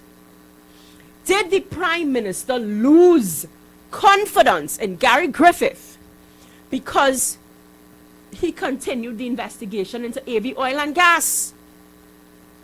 Did Stuart Young change the legislation that would allow or that will disallow Gary Griffith to not act as COP because Gary Griffith was involved in the arrest of his stepdaughter? Are these the reasons that there is a concerted effort to damage his character? And we must ask ourselves, is that why there is this gang from every which corner insisting that UNC corrupt, so there to go? How many times you hear Kamala name calling corruption? How many times? You see how I could talk about Eric Williams and O'Halloran, and we could talk about Manning and, oh gosh, his name gone from a mouth, Calder Hart. We could talk about Keith Rowley and Alan Warner. I want to hear who y'all could talk about with Kamala. And is the reason we have people attacking her from every which way a concerted effort to remove a pure Prime Minister who was willing to get rid of corruption inside the UNC, inside her cabinet, inside her anywhere and outside? Is that what it is? So did PNM come together with some people and say, listen, you see that woman, we gotta get rid of her, you know. Because until such time, we can't get back to thieving money. Is that what is going on? Right? I know we have to go on a break because the next people are coming to is the third parties. I got a phone call this week saying that I need to meet with Philip Alexander. Well, let me explain. Let me put this out here. I have met with Philip Alexander since 2015. I met with him. You all saw we did something with the president together. I on his show all the time.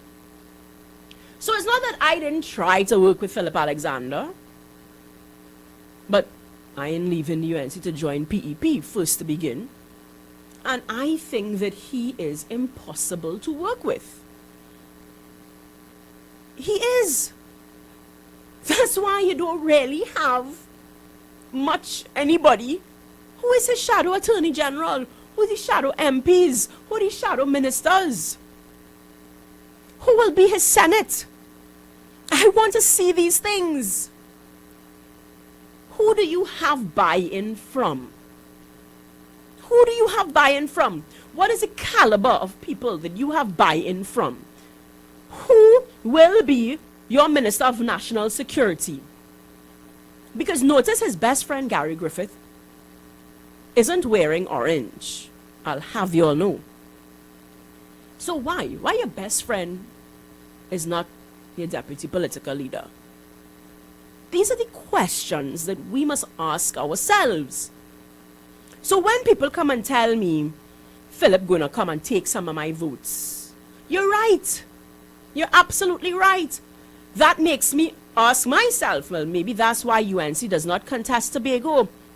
Because we have more strategy than ego. if we want PNM to be out, putting more people to contest is not going to help. When I look at Rocky Garcia and the number of votes that he lost by, had we not had different people running, maybe he could have won. When you look at Sean Sobers in San Fernando, had it not been a 5-way race, maybe Sean could have won. If you take all those votes, the 300 here and the 800 there and the 400 there, if you add those votes up, it may very well have come very close to the 2,000 votes that we needed to win.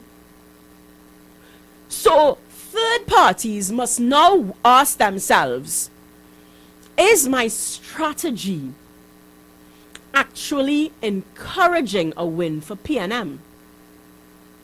And if you know that, if that is what the data, because we must be data driven and not emotionally driven. Our political leader says that all the time. Facts are a stubborn thing.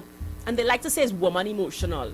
Use the facts and the evidence that's before you. Don't use propaganda and emotion and, well, you kind of feel like she insulted you because somebody put in your head, it's like the little devil. She tell you she racist, you know, she racist. That's not what happened. But somebody played on your emotions and you ignored the facts that were before you. That's what happened. And in the end, we suffer the consequences of that. So I have to ask, are the third parties looking at the data and understanding that all you are doing is giving PNM a head start to win? And how can you think of that as strategic? So why would anybody want to vote for someone who from the get-go shows a weakness in strategy? Either that, or they show that their ego is bigger than anything else. I spoke about a SWOT analysis. You must look at the strengths, the weaknesses, the opportunities, the threats. You must be mature enough to admit there are weaknesses that need to be worked on. There are opportunities and there are threats.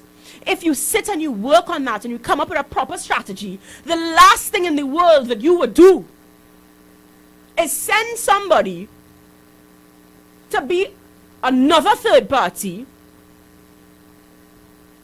to split votes. That's not the way it works. So again, just like the anti-Kamala, power hungry, and I have to call them rejects, because guess what? Kamala Persad-Bissessar was the political leader, and you filed to be a candidate. That's what you did. So are you saying the only reason she's a poor leader is because she didn't choose you? Is that the only reason that she's a poor leader, because she didn't choose you?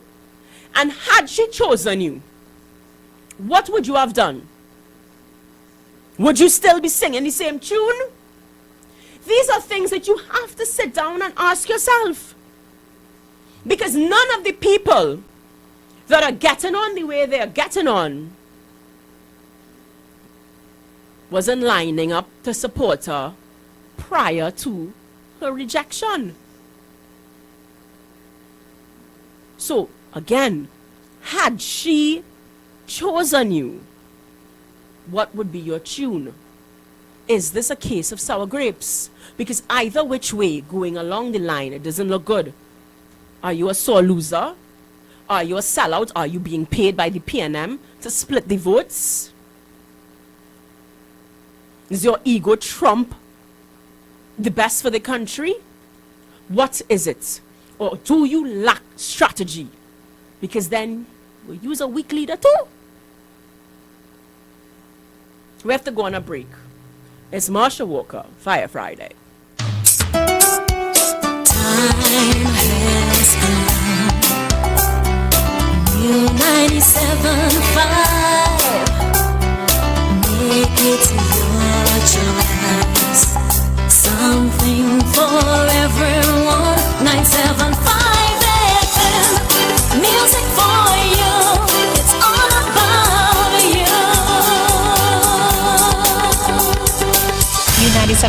FM, Hot Like Pepper, Multicultural Radio. Power to the listeners. This Carnival weekend, U975 FM, the official radio station for CSM 2022, brings to you the live broadcast of the finals. 15 artists will be vying for the crown King and Queen of Chutney Soca. Special performances by Ravi B, Nisha B, and Karma. Go back by your mother if you want me home. Alongside the Kalnayak Dance Academy, hosted by Ken Superstar and yours truly, Big Rich. So tune in Saturday, 26th February at 8 p.m. for the live broadcast of CSM 2022, sponsored by Carib Brewery, Trinidad Salt Company Limited, Gable X, Magna Rewards, Sopolio, Wheel Wizard, and Village Ram Energy Drink. U975 FM, the official radio station for CSM 2022. The Grand Coulon Spa Resort at Stonehaven Bay, Blackrock. Bed and breakfast rates available. To book, call 283-2597 or 463-2946. The Grand Coulon Spa Resort at Stonehaven Bay, Blackrock. Come to the Waves Restaurant and Bar, Grafton Beach, Blackrock, Tobago. Great ambience, fantastic prices, all COVID protocols observed. Full premium bar available. Call Waves at 731-4646 to make your reservation. Come dine with the Waves Restaurant and Bar, Grafton Beach, Blackrock, Tobago. You must be vaccinated to dine in.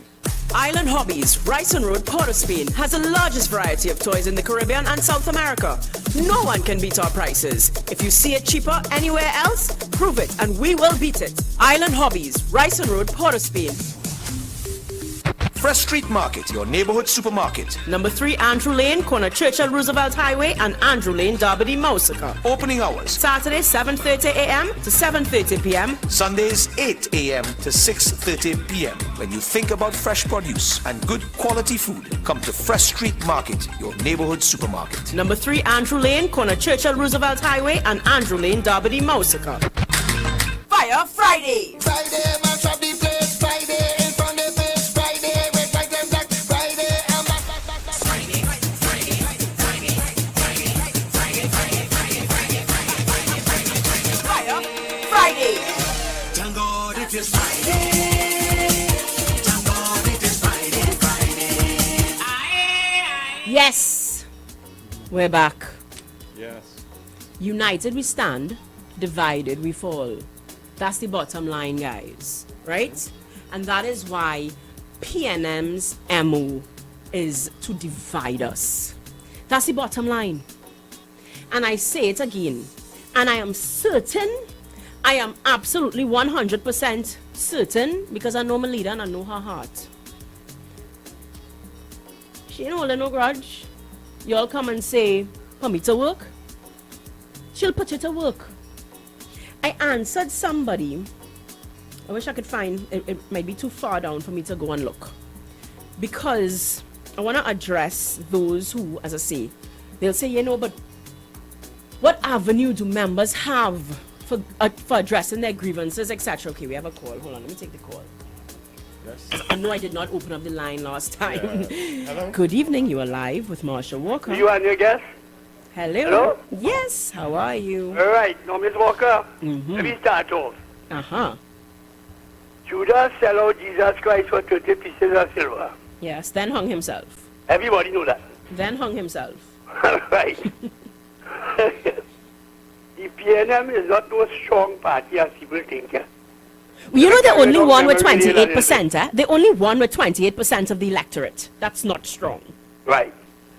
In 1981, when Eric Williams died, and the PNM thought Basil Pandey was a threat to them, Carl Hutton Phillips brought out the ONR, and he fooled people. You know what, you see people vote for ONR, Ms. Walker? My wife and all that, what are you doing? You know, all the Indians who come knife and for and the railroad, Mr. Pandey. The newspapers and everybody that is a country, bookie, this, that. And they run behind one hour, they get 90,000 votes and they get a seat. The only before that party to humbug Mr. Pandey. Whether he will have won or not, Carl came out to that party. Pandey stopped speaking to him for a number of years, you know. through that. No. In 2007, when they thought they was in trouble again with Pandey, Winston Douglar bring out a party, the COP. No third party can win an election in this country. They know it, they just only come out to humbug the opposition. Douglar calls Mr. Pandey that election, everybody know that. Where the COP is right now. And you see this third party what they're talking about here right now? You remember I have 3 former ministers in Kamla government in that, Azal Karim, Okiwari, and Ramona Ramdial. They had the support. PNM know they're in trouble right now because Kamla is stronger than ever. Everybody with sense could see that. So they're bringing these 3 people. I know what they're doing with Bharat, Vasant Bharat. But they're going to campaign in the Kamla territory, you know. Yes, to try and take away votes. Yeah. Whether they will be successful or not, they'll have to be seen. But these are wicked people. They may come in the best contest against PNM, you know. I was trying to tell Mr. Robert that last night. But like I said, Judas fell out Jesus for 30 pieces of silver. So, you have to imagine why these people are doing this. They have nothing to gain except spoiling, taking away votes from Kamla. That's how I see it. Yeah. You're right. Huh? You're right. You're right. Yeah, they're wicked. Wicked is the word. And money doesn't make people do anything, you know. Yeah. Right? And they have a lot of supporters, you know, both Kiwari and these people. Yeah. Yeah, people, I didn't listen, I not used to listen to another program and stop. People that's calling and say, move Kamla, put more people. So they come in, they interfere with UNC. They probably want to call a snap election, Rowley. Because if you ain't going to last the trip. Yeah. That's fine. Yeah, they want to call an election. And they want to use these people to interfere with UNC. But they ain't able, you know. They ain't able. Because that's what I tell Mr. Robert last night. UNC have to concentrate on keeping their voters intact. The 300,000 plus. Make sure nobody can get to them. These same creatures that are just called out the name there. To run behind PNM. Hold on to your people. That's how I see Ms. Walker. Thanks for the call. Thank you. Well, you know, I want them to go after PNM too, right? Because I am from Diego Martin West. And so, when we say go after PNM, I don't expect necessarily the 28%, right? But I want you to go after the non-voters, those who are on the fence, because I am certain that that's who these third parties will try to get. Because you can't get UNC's base, you can't get PNM's base. Okay. But in certain constituencies, for example, in Diego Martin West, if you take the UNC's base plus the non-voting base, the amount that don't vote, right? You can actually beat the PNM. Which is why I speak a lot to those who I believe have the intellectual capacity to understand the data, have the emotional capacity to admit maybe I have been lied to, and they are open-minded enough to receive new data, to receive the information and say, okay, tell me more. Just like I did with Section 34, with the Salcott, with Kamla on the whole. When people say to me UNC lost because they corrupt, have a call. Hold on. Yeah, let me take the call. Yes. Good night, you are live with Marsha Walker. Good evening, Marsha! Good evening, Cocky. Good evening, Big Rich. Is Big Rich or Cocky? Cocky is here tonight. Cocky, well, say hello to Big Rich. Good evening to you with you there. So first of all, Marsha, happy Valentine. Well, thank you. Yeah, better late than never. You pass on, yeah. Could you pass on a happy Valentine's to Miss Jayanti Lakshmi Diaz, please, as well? I will. Right, and all the other ladies in the UNCM. I will. Right, nice. Next time, say it with chocolates, though, eh? Yeah. I'll come through cookie. I'll make some cookie. I'll send it through cookie, yeah. Right. And cookie don't eat no chocolates, mister. Right. What you have to do is message me and let me know you send chocolates. Yes. That's right? what you should Okay. Love. Guys, the second point, I just wanted to use the platform to congratulate the Trinidad and Tobago women, the so-called ladies. Okay. Yes. On their 2-1 victory over Nicaragua in Hazy Crawford Stadium. It was an outstanding performance. I watched it on YouTube. Nice. You know, a little woman power, you know, soca warriors to the world. So, Corky, if you can't, during any commercial breaks or the next possible song, I would like you to play Maximus Dan Fighter, please, the World Cup song first. Yes. Mm-hmm. So keep a note of that, please. Thank you very much. And this is for our Trinidad and Tobago soca princesses, soca warriors. What do we?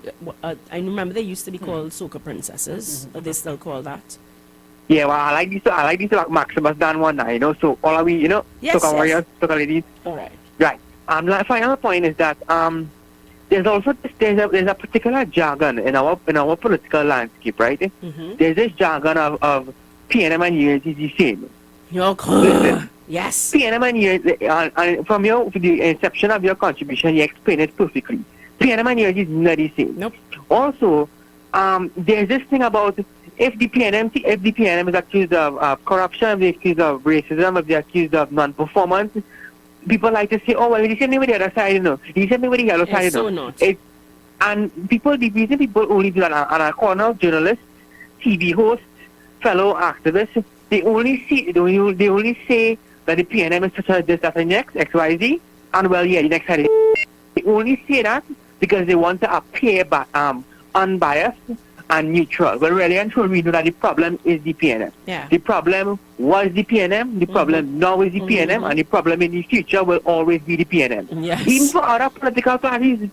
So people need to keep that in mind. And like I said about the intellectual capacity for people to realize that the PNM is the problem and has always been the problem. Yeah. Thank you, Goshen. Good night. Thank you. Play it for me there.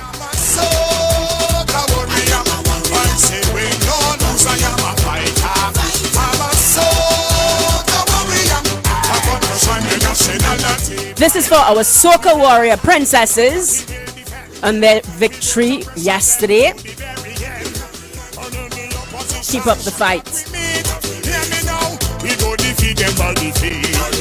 We go strike with all we might. 90 minutes of red, black and white. Hear me now.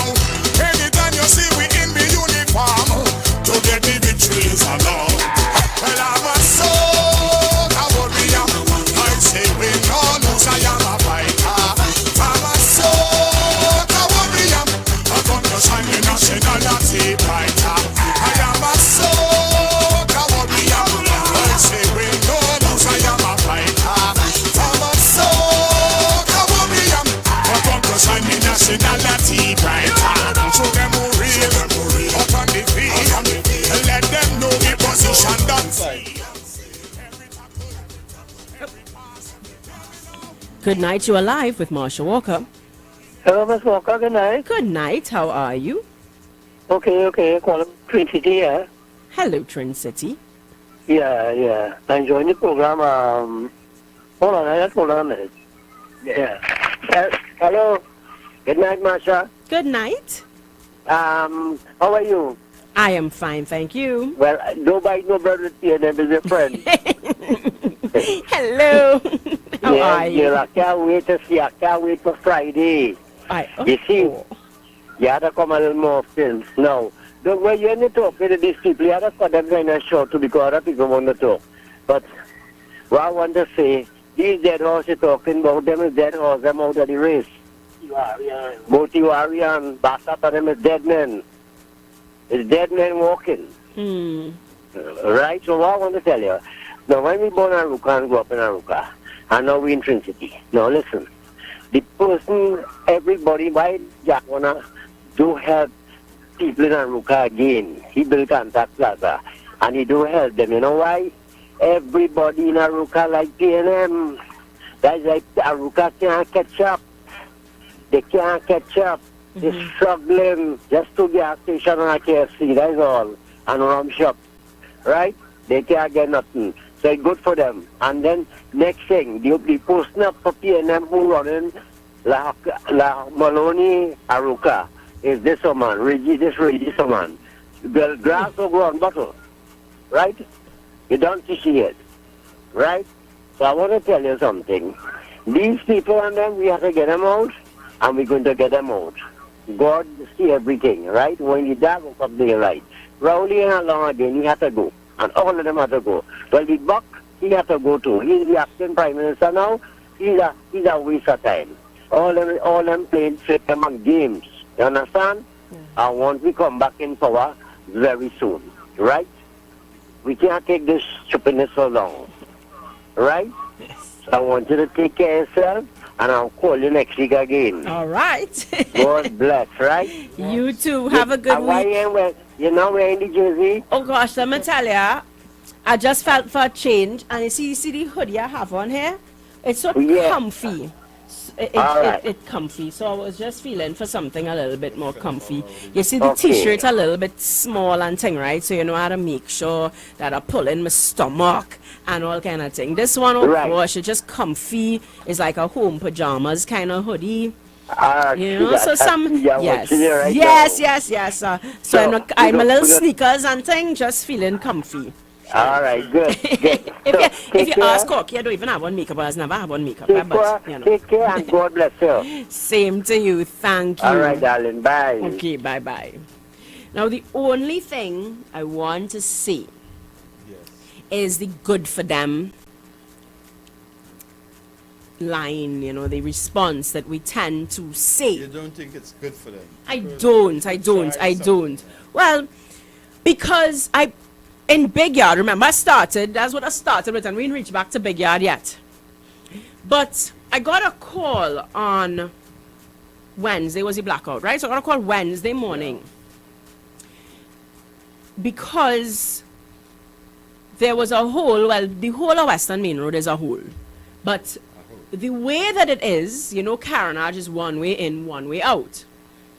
So anytime you have bad roads and that kind of thing is a big traffic issue, because then it becomes one lane. The speed at which the hole seemed to have been growing indicated that it was a bit urgent, because by the end of the week, by weekend, if it wasn't addressed, it could very well end up really stopping traffic, because it could end up in the middle of the road where no car can pass up or down, right? And they just don't have the space on the Western Main Road to allow for it. So it was urgent. So I got a call from someone who, not in Big Yard, so it actually wasn't one of my family members, it was, you know, a supporter. And he called to say, and I believe that we try to be as reasonable as possible, and especially with that counselor, I don't have an issue with that counselor. I actually think that she tries her best, and I give Jack their jacket, right? I ain't good I ain't that kind of politician. Maybe that makes me a bad politician, who knows. But, you know, I mean, as much as possible, and I know she kind of has, there's sometimes I hear, you know, if we help you, boss go get vexed and that kind of thing. You know, not from her, but. So I didn't want to do any video or any media from a point of view specifically targeting her.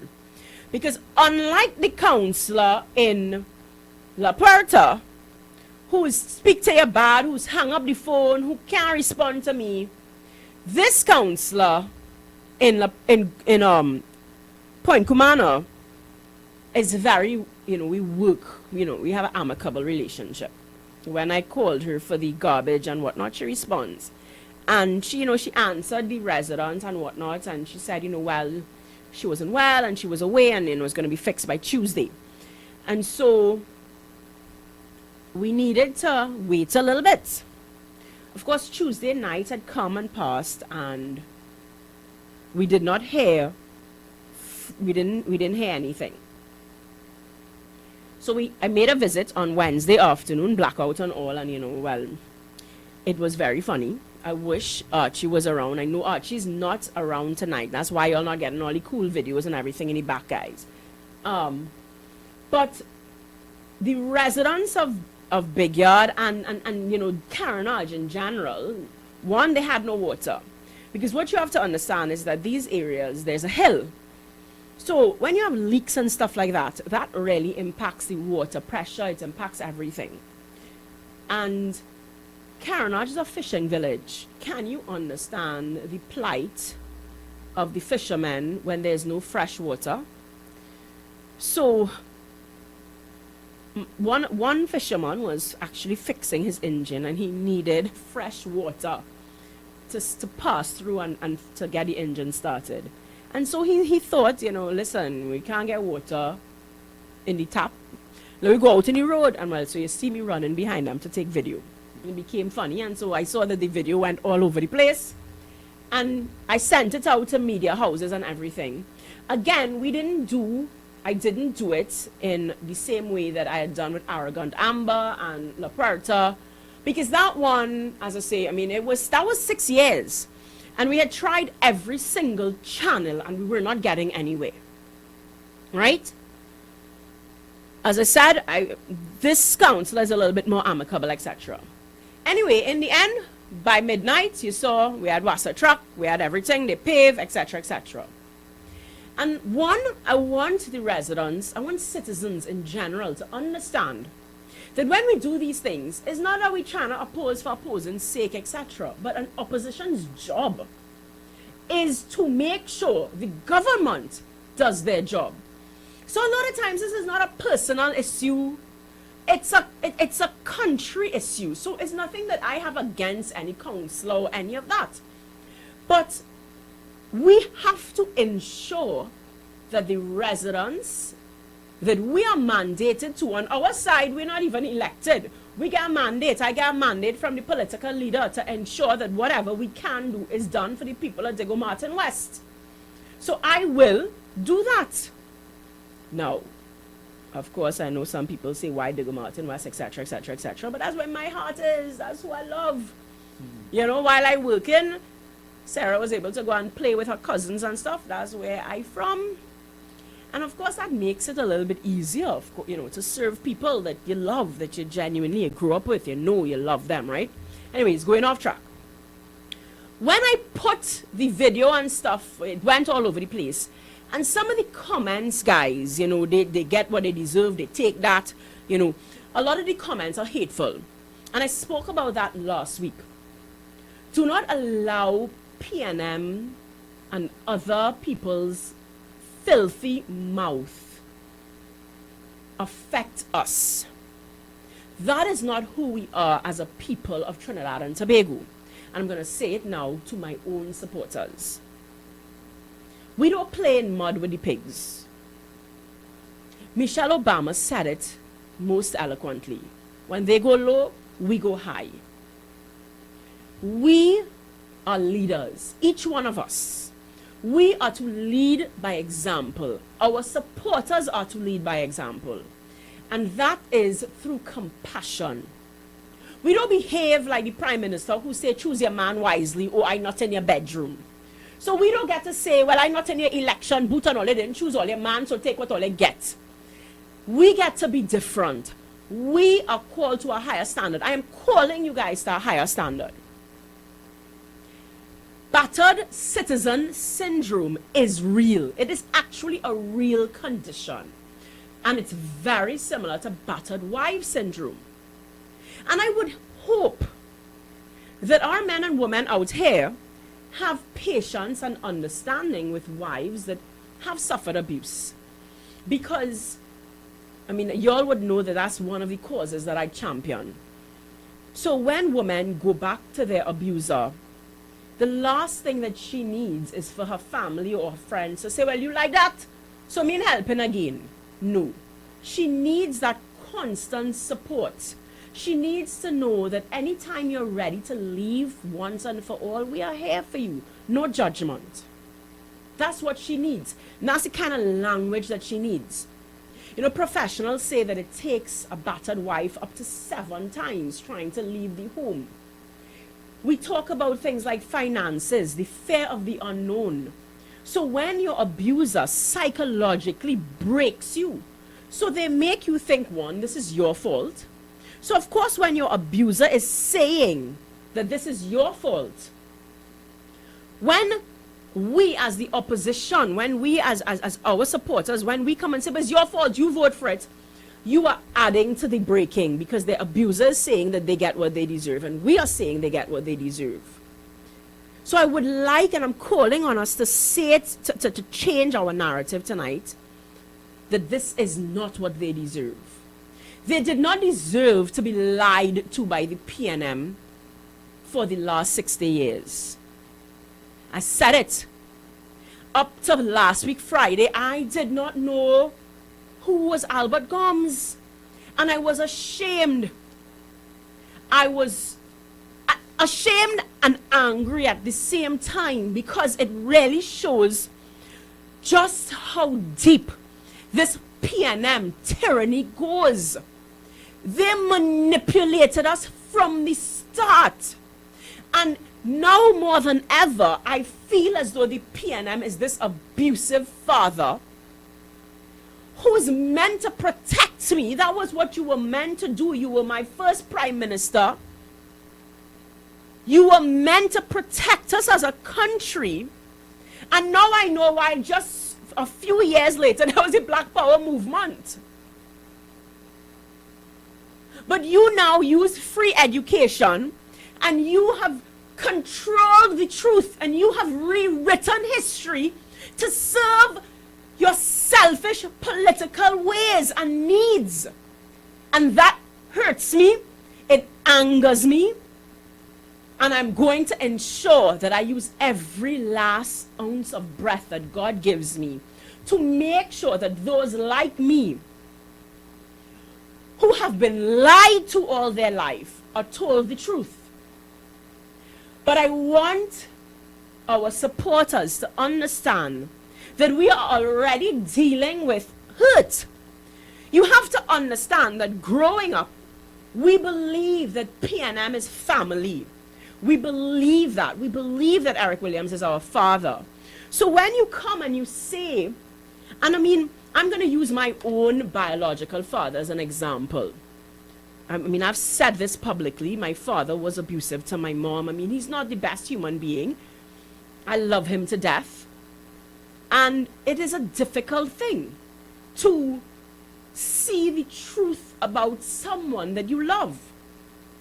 It is difficult to hear the details, the facts about someone that you love. So we've got to understand that the last thing we need to do is to bash a PNM supporter, or worse yet, somebody who is on the fence, because they are not going to come to our side if we hate them and we say, well, you get what you deserve. We have to come from a place of understanding. One, the threat and the victimization is very real, very, very, very real in a PNM constituency. And I hate using that, because I always tell you all, Rowley ain't never win Diego Martin West with no more than 48%. He ain't never even reached 50%. So it is not a Rowley constituency. It is not a PNM stronghold. This is no Separia where Kamla does win with a landslide. You see how DB South, it was like 1,000, and then the last person was 100. The next person, they say no DB South. They go Martin West, don't win with them kind of landslide. So I do not like to use that term PNM stronghold, because even that is mental manipulation. It is voter suppressing. It makes the person who sits on the fence feel that if they waste their time to come out to vote for Marsha Walker, the PNM base is so strong that their vote will go nowhere. And that's why we must continue to lead with love and to lead with learning, with information, with compassion and facts. That's what we lead with. We remind them that their vote counts. Because I can guarantee you that the guys who were in that pothole did not vote for Rowley. They didn't. Right? I want you all to understand the victimization in places like Diego Martin West. One, a lot of people depend on URP, CPEP, corporation, government jobs. And there is a real risk of losing it. Because that's just how PNM plays. I hear things, and I mean, I want to make sure to use the word allegedly straight through, because we know this man loved to call scandal and put people in court, and these are their only ways, right? They cannot win on policy, so they have to try all the different ways. But when gangs could come to me during my election and say to me that I will not win without their support, then you know. That says everything you need to know. Because it takes one phone call from and I will not call them a community leader. I'm very sorry. I am very sorry. I love you as a human being, and I will work with you to ensure that you could earn a good living legally. But when gang leaders can call a shot and make sure that no young man in voting, that's why the voter turnout may be low. When the older heads, the kind of, it was almost like it's infighting. When in the fish market, they put up, I mean, I saw UNC flags. It was crazy. There were UNC flags on the fish market. There were UNC flags all over the place.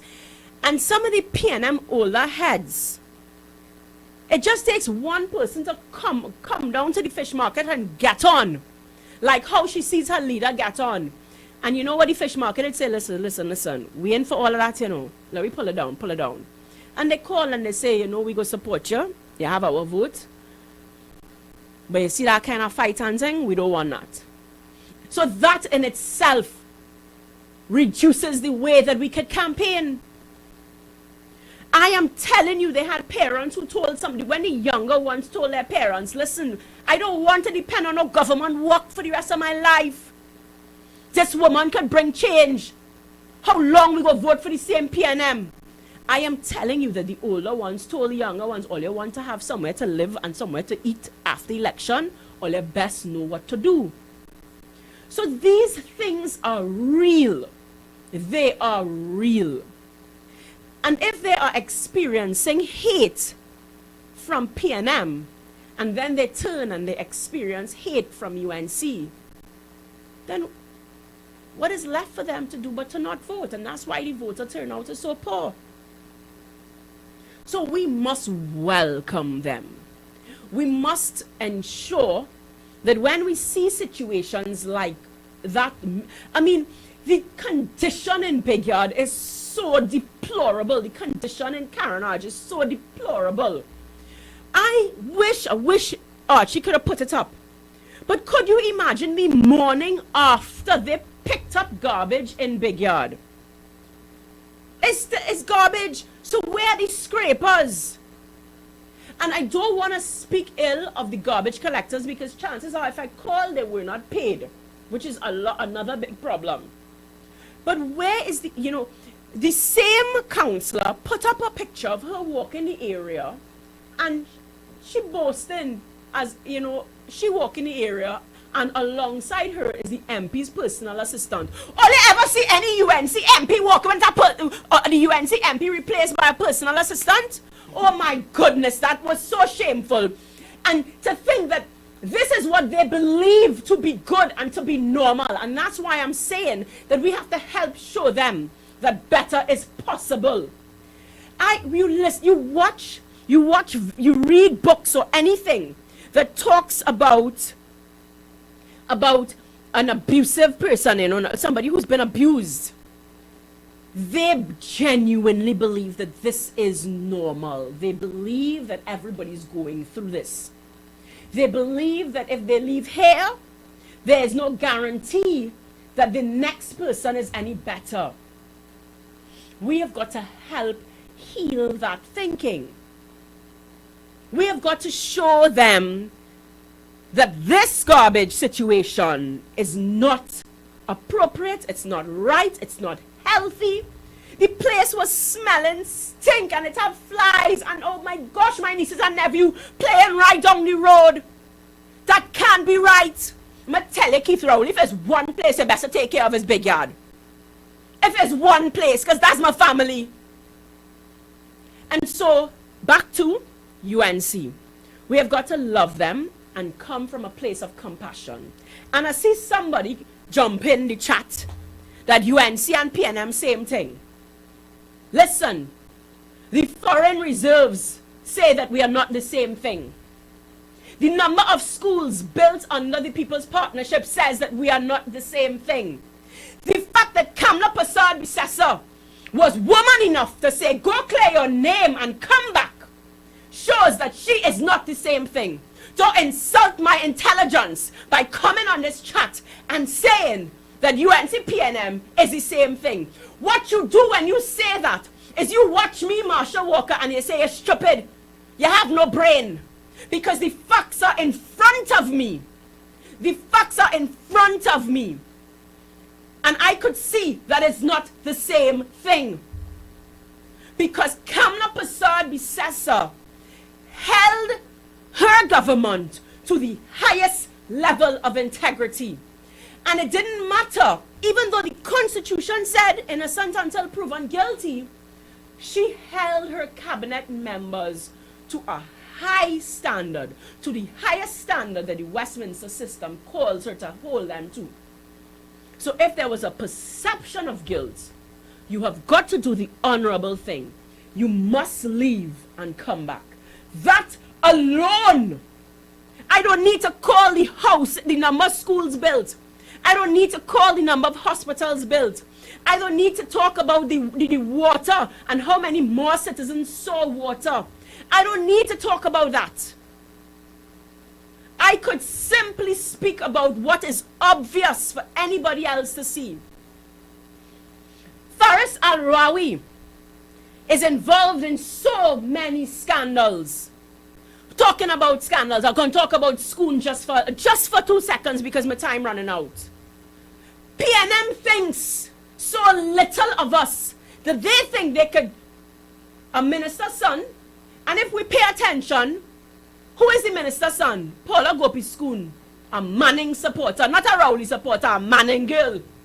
So we could throw Adrian under the bus because they think that our appetite for justice is so small that we go be satisfied with that. If you are charging Adrian Schoon, you need to tell us what came out of his cell phone, because you had his cell phone. Did you have his records? Did you get into his cell phone? Were you able to determine whether or not Faris Al-Rawi did speak to him? Because his station diary said that Faris Al-Rawi was on the phone with Adrian Schoon while Adrian Schoon was in the Carenage police station. That is what came out of the station diary. So we, the people, need to know the phone records. Do they match the records of the diary? You've not answered that yet. You are yet to answer that. We want to find out, Imbert, how did the special license come about? If you didn't grant it, the buck stops with you first to begin, but if you didn't grant it, we need to know who. It's the same thing with Faris and his fake transfer, or he transferred his Porsche, but it's not his fault licensing didn't effect it. So it took licensing, first to begin, not even just 6 years. What it took was Anand Ram Logan and the UNC lawyers go into court to file stuff for all of a sudden the transfer documents to be found all of a sudden conveniently. And we're supposed to believe that because we're stupid. But if licensing is so inefficient, well, we need to hear from the commissioner. What went on? Why it take you 6 years or how much ever years to effect the transfer? But you feel that we should just forget about it. Because you think so lightly of us. So you think we, anything goes, we jamming still. Huh? So, Mr. Farris, don't think we forget you. We still want to know about Adrian's school and the phone calls. But that is where Rowley and Kamla are different. Because had Faris Al-Rawi been an attorney general under Kamla Prasad Bissessa, she would have said, Faris, go clear your name and come back. So don't tell me PNM and UNC is the same. Don't do that. Keith Christopher Rowley, when he was a backbencher in the Manning administration, he told Manning to pass it off as old talk. He said it. Now, we're hearing about Alan Warner. We're hearing about discounts on a townhouse. We're hearing about possible interference and harassment for blasting permits. We're hearing about a driveway that costs 25% of the entire cost to build the Prime Minister's residence. And you have not addressed it. So don't come and tell me UNC PNM the same thing. Because when Rowley come and talk nonsense about the sal cut, and that's why WASA not profitable, our political leader did the right thing. And for those who want the facts, well, I could do a little video, but the political leader did it. She showed the Manning administration and the nonsense that happened at WASA that put WASA in the position it is in now. And the reason she had to try to fix the contract, it went from an escalating cost, she put it at a fixed cost. So yes, she had to keep what was a rubbish contract, but she improved on a rubbish contract. But it was Manning. But Rowley ain't go blame Manning, and why? You ain't go blame PNM. There's always a blame Kamla. We need to get the facts and stop with the PNM nonsense propaganda about PNM UNC is the same thing. That's got me so mad. So mad. Faris, it's annoying me. It really, really annoys me, the amount of things against Faris Al-Rawi, and he is still our Attorney General. And you all want to come and tell me PNM UNC same thing? The next nonsense one that I hear is Kamla must have cocoa in his son because otherwise she would have bring down Rowley long time. I want to try to take my own advice and not respond with a you're stupid. And I'm going to just have compassion and empathy and explain it. So somebody breaks into your home. Do you think you could go to a judge the next morning and say, well, he break into my home, arrest him and put him behind jail? It don't work so. The judge will laugh. The judge will say, okay, well, do you have evidence? Did you make a... First begin, the judge is not going to ask if you have evidence. The judge is going to ask you, did you make a report to the TTPS?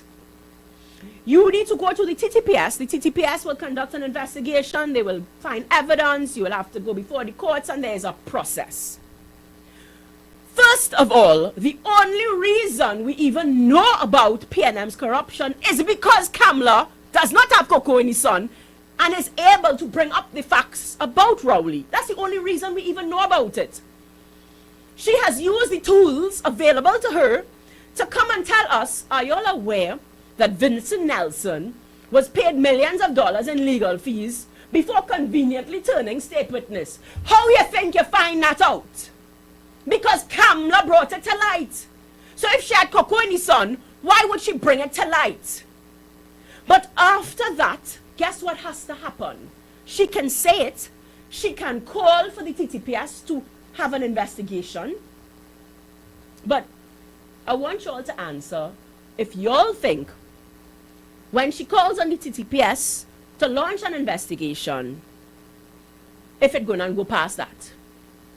I want you all to tell me, I'm open to suggestions, and I'm certain Kamla open to suggestions too.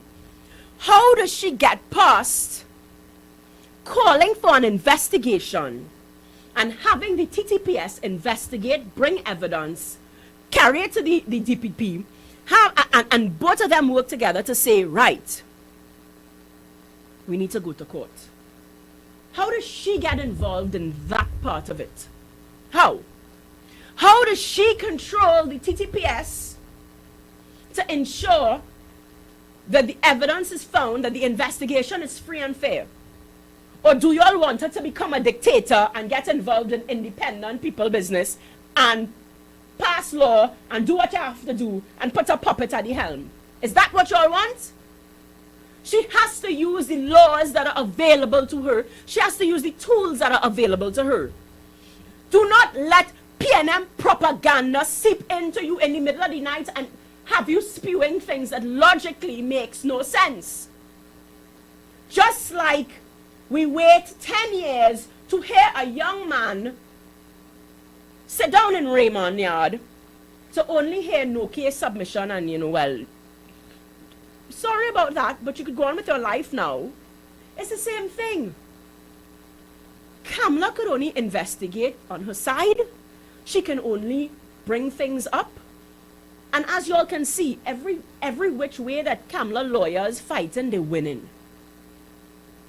Whatever she can fight in court, she fighting and she winning. An attorney general ain't never lose as much as Farris lose against UNC lawyers. So clearly, she is doing what she can. The question is now, are citizens doing what they can? And that is agitate for a fresh election. That is make sure that when PNM spew their propaganda, you shut it down. You have the truth and you are not afraid to use it.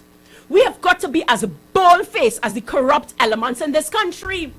I have said to you all before that what I will give you all, because I learned from my leader, and you see how PNM leader like to give you hate, my leader gives heart. So I will give heart, because PNM leader like arrogance, my leader like compassion. So I will give compassion. PNM leader like propaganda, my leader like stubborn facts, we will give stubborn facts. So we must follow our leader.